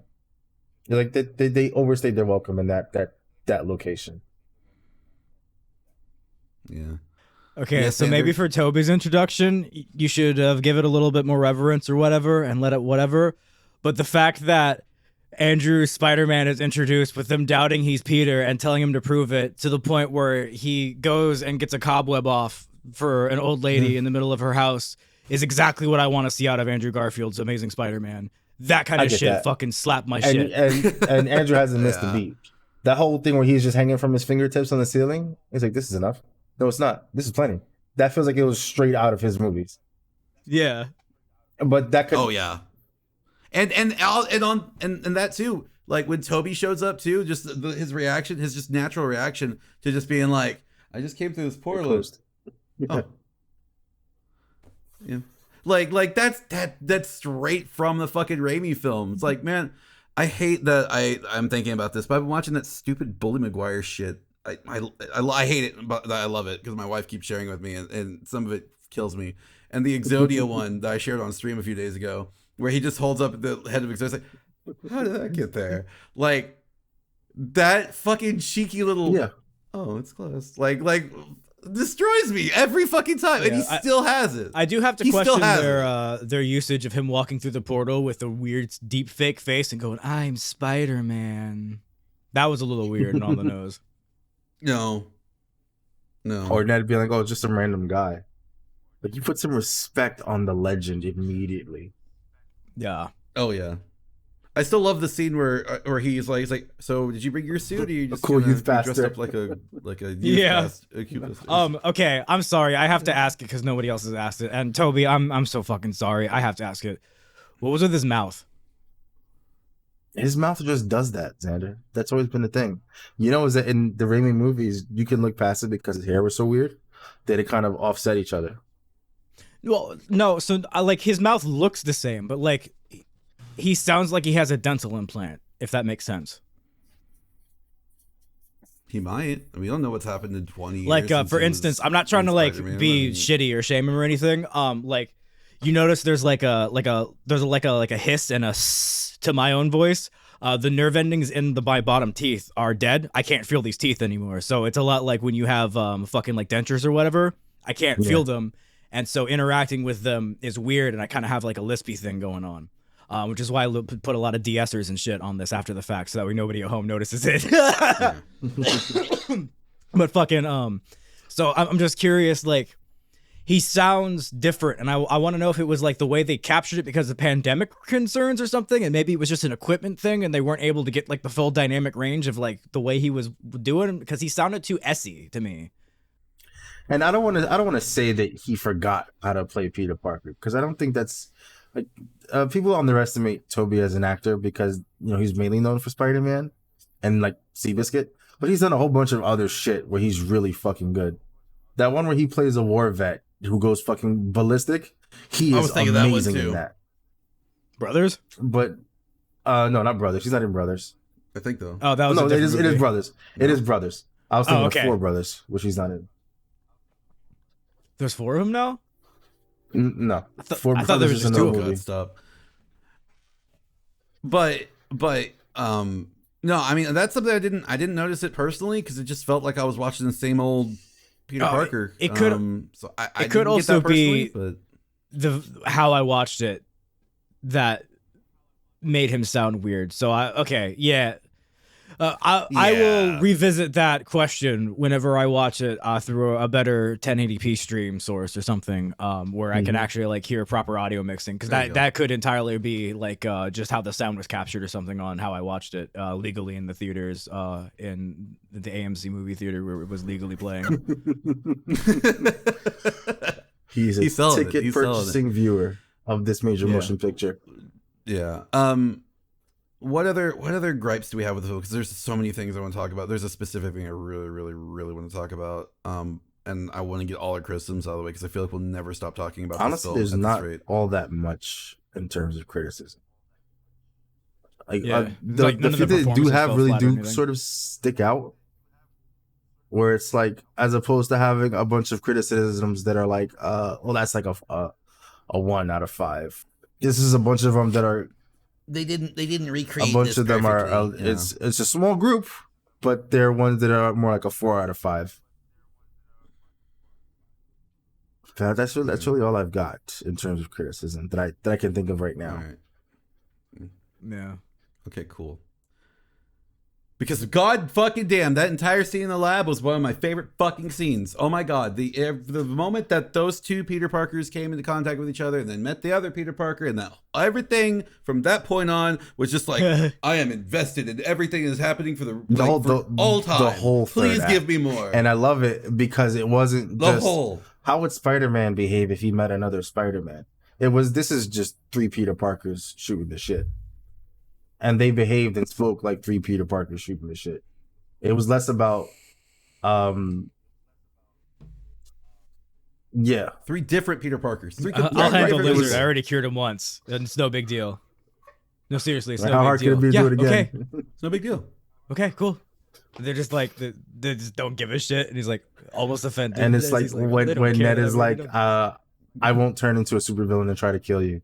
And then Andrew puts his hand on his shoulder and is like, good on you, man. Dude, I love that. That whole oh my god, that part. And then just like the interactions between from Toby and Andrew. I loved when those two were talking cuz it's just like, and each time that they spoke, you could tell they were talking about something that they both wanted like answers to. Oh my god. And just the fucking just that conversation where they're just before the fight, where he's just like, man, Max was the sweetest guy, just the sweetest, and then he fell into a vat of electric eels, and then just Toby's just like, I'll do it to you. like bro, that fucking killed me, dude. Like, he just is so nonchalant. He's seen I watched shit, a guy like, fall into sand. I'll do it. Well, he didn't watch it, but you know what I mean. You ever get the web block? You know what? Now that you're saying it, I think back. I did have a web block. What was it? Existential crisis. Don't even get me started. And then like when they're asking about the webs, it's just like, so how does it work? It's like, I don't like do breathing. It's like, oh, the webs come out anywhere else? It's like, Yeah, it's like the webs come out everywhere like, else. guys, I don't want to talk about it if you're gonna shame me. We can't do that. Oh, we're not shaming. It's cool because you do something that we can't do, and that's awesome. And then it's like, there's like, what's the weirdest thing you've ever fought? And he's like, I fought a goo alien from space before. I fought an alien too. It's like, oh, I've never fought an alien before. Oh, I want to fight an alien. lame. You're not I just hear the lame. negative talking. We want to just bring Like- that down. Say it. Say I'm amazing. Nah, I just need to hear it. No, say it. Say I am amazing. I just need to hear it from I've you always guys. wanted brothers. That the scene where he honestly- says "I love you guys" was off script, and they kept it. Yeah. I love that. You can feel I how love genuine that was. I love that so much. The Avengers scene. The Avengers scene. I was in the Avengers. That's What is that? amazing. Who is Is that? that a band? What is that? How You is in a this band? helping? You guys in the band? It's just in the traditional Toby shouting voice. Yeah. It's so good. So fucking Seeing good. them Okay. swing together around the Statue of Liberty, swinging Yeah. off of one Oh. another. God. Floor beneath my seat was sticky by the time that scene was over. I'm really glad that didn't end in a CGI laser battle in the sky like a lot of Marvel movies did. Just yeah, it did in that fucking fantastic It fight was scene. raw. Oh my god. It was visceral. Oh, and man. it wasn't blanketed by the night sky. They were smart to make it happen during sunrise, which in its own way is poetic. The idea Yeah. of Yeah. Oh, it's the Exactly. rise of a new Spider-Man. You know, The it's dawn. fucking so good. The dawn of a new Spider-Man. You know, it's his own person. He's on his own. It sucks to be Peter Parker again. I'm sorry. And I'm happy about I gotta it, yeah. say it. It sucks to be Peter Parker again, and that's how it should be. All right, like fucking even the PS4 game, you literally do a side quest where you have to find your shit because you got fucking evicted from your fucking home, man. It sucks to be Peter Parker, as it should and That's the- always be. that's the lesson always, is that even when Spider-Man wins, Peter Parker loses. Yep. Exactly. And I think that's a great place to leave it. Let's bring Adam back. My hair got fluffier during that conversation. Yeah, mine too. Penis, penis, penis, penis, penis, penis, penis, penis, So penis, penis, full of penis, penis, penis, penises. penis, penis, penis, penis, Yep. penis, penis, penis. Jesus Christ, this is a That's- 3-hour podcast. That's what the people want, Adam. They want long do. form content. Okay. Mr. makes a 10-minute Okay, video. so and I may or leaves may it at not that. edit this part I'm about to say out. But like fucking when you have longer content and you make it less likely people can finish it in one go, they're more likely to come back to it and you get more views and more engagement that way and get more people to fucking like view it and shit. Like not to say That's not to a say nice way that to you talk need about it. to intentionally get that longer cuz like, you know, Quentin Reviews, who we love, fucking he just naturally gets to that point because he's insane and we pay him enough money on Patreon, he can just do that. But fucking like we're a podcast. There's a difference between your content naturally progressing for a long span because you have, you know, a wide breadth of topics and stuff to do. And then there's just padding for time because you want it to get you more money. Yeah. Yeah. I mean, to be fair, the average video I do is like, what, 20 minutes long-ish? Yeah, which I love. I love all of your reviews, Adam. Even the ones that I help out Thank you, in. Father. I will literally just like I don't know. I really like this one. I don't know, man. I'm gonna gush about Adam's content for a second. Thank you. I fucking love the way Adam reviews things. Like fucking Dino Crisis. What I got to watch him play it, and then I watched his review for it. I was just like, you know what? I fucking get it. I get where he's coming from with this one. And it's not just because I watched him play it, but he expresses it in such a manner that I can fucking understand where he's coming from there. Fucking, man, I was there for all of Bubsy 3 too, and 3D, and I fucking voiced in that one. Motherfucker, even then, I could tell he's just like, bro, this is so fucking frustrating. Why did this son of a bitch hand me this game? He is literally here torturing me right now. Like, you can feel his like express intent with the content that he makes and the way that he makes it, and I love watching everything Adam makes. Ever since I first started watching his shit, I'm sorry, man. I'm gushing here, but I love your shit. That's fine. You pressured me for how many years to make a Pokemon Gen 2 video, so you can gush. I wanted to see Pokemon Gen 2, and I wanted to see how you do it, and you did it very well, and I still get choked up at the end of it because you're such a good friend. Thank you. I started the Dead Space review because that's one of my favorite games. Nice. And I'm always looking for shit to kill time during work because I have a lot of downtime. So yeah, I'll definitely dive into Adam's videos. Oh, thank you. I did like what I saw so far of the Dead Space one. Yeah, the Dead Space one was a fun one because I was like, what the hell on for Halloween this year? Then it hit me. There's a Dead Space remake coming out, and I thought to myself, why? Yeah. We had this, me and Xander had this really long conversation before the video was even made, like, they're remaking Dead Space. Why are they remaking Dead Space? Yeah, it's not really a game that need to be remade. Yeah, Like ruin the It's original out there. studio that makes the game and then fucking Exactly. steal the IP away from them and then hire a whole bunch of people who had nothing to do with it to make a new version of a game that's already good. Because I think the remake's being done by EA Motive, who... Ugh. I forget what they did before this. Relatively newer EA project, though. So we'll see how it turns out. Yeah. Maybe it'll be the RTX graphics. Maybe remaster. That's one thing. Upscale it for current generation. Yeah. The first two They games. said it's if like anything. Didn't they say it's like a weird mix of remake and remaster where they're rebuilding like the system and engines and stuff, but like not changing the story? Yeah. I hate every single word you just said. Yeah. They're not changing this. Isaac will be like he was in 2 and 3, though, talking. That's the Like, that's the what I don't know. That's the worst. You tell me Isaac motherfucking Plumbo is gonna fucking be chitter chatting his fucking way through the original goddamn Dead Space.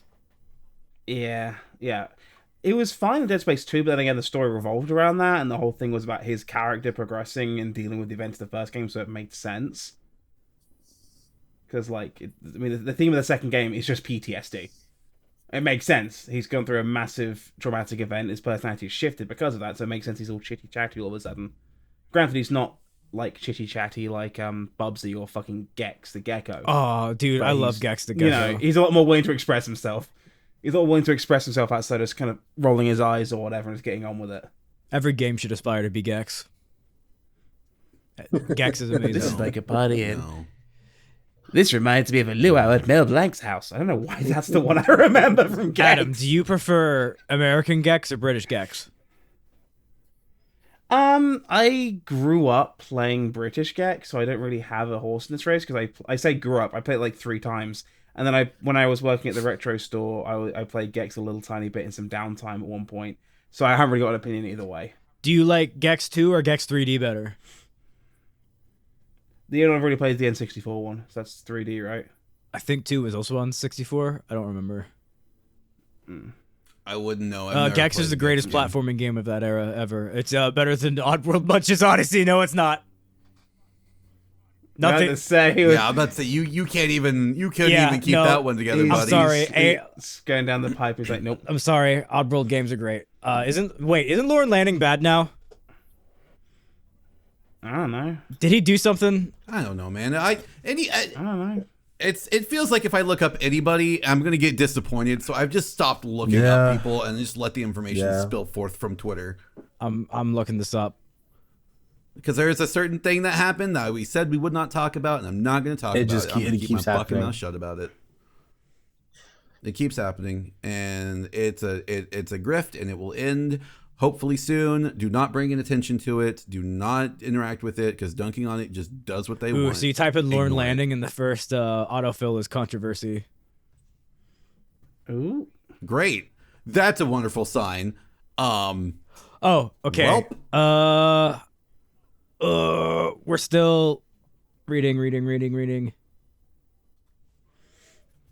Okay, it looks like the controversy isn't related to him being a bad person, but EA completely fucking over and sabotaging stuff like Stranger's Wrath back in 2005 and him speaking out about it. Okay, so maybe he's all...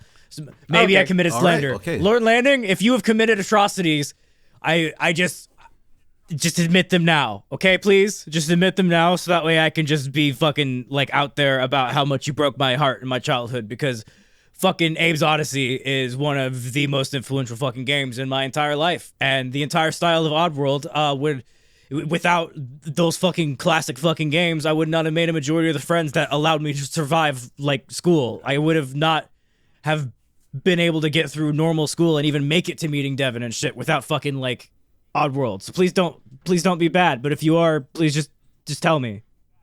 Okay, sorry. Existential crisis there. That sounded like that really hurt. Yeah, bro. I can hear the 5 personalities inside of Xander's head screaming. Yeah, all of them love Lauren Landing and Odyssey. Like, there's Odyssey is what got me into writing. Fuck. Yeah, there's very few things that really. There's very few things that the 5 personalities agree on, and Oddworld is one of them. Can I be honest? I've never something to do on stream, guys. Hell yeah. Yeah. I'll think about it. I'll look into it. If I can get myself a copy, I'll definitely give it a shot. I'm always up to trying new shit. Is on the PS3? I have no idea, but everything's available for free on the internet. We'll find a way. Just like life. Finds a way. Fucking declaration to now declare any and all instances of pirating a thing as we're just going to oh my god, what's his name? The Life Finds a Way guy. Why did I just forget his name? I just had a stroke. Devon. Yeah, we're just gonna say we're just gonna Jeff Goldblum it. Dr. Ian Malcolm is the character. Yeah, we're just gonna Jeff Goldblum. Yeah, let's just Jeff Goldblum it, okay? Yeah. Yeah. We just made anything. Yeah. We're just gonna. Sorry, you just witnessed me having a stroke live at the end of the episode, and I forgot who Jeff Goldblum's fucking name was, and wanted to call him Lauren Landing because Lauren Landing is in my heart now. I've been Lauren Landing. You can find me at laurenlanding.com, as well as twitch.tv/Lauren Landing. My co-host Devon is at DevonVo, Twitch and Twitter. Technical Cake Mix is at youtube.com/Technical Cake Mix. You can also find him at Twitter, Tech Cake Mix, right? Yeah, and then our special guest Mark, who I have wanted to bring back on the podcast since we've made the podcast, even though I've already had him on. Just make him a permanent member. At some you point, can find him at Twitter. Oh hey Mark. His Twitch is oh hey yeah Mark. Yep. And then I've been not a reference to the room. Not a reference to the room. Stop referencing the room every time you see it. I will come into your room and Jeff Goldblum your mother. This has been Lauren Landing and the Lauren Landing Law Podcast. Have a great day.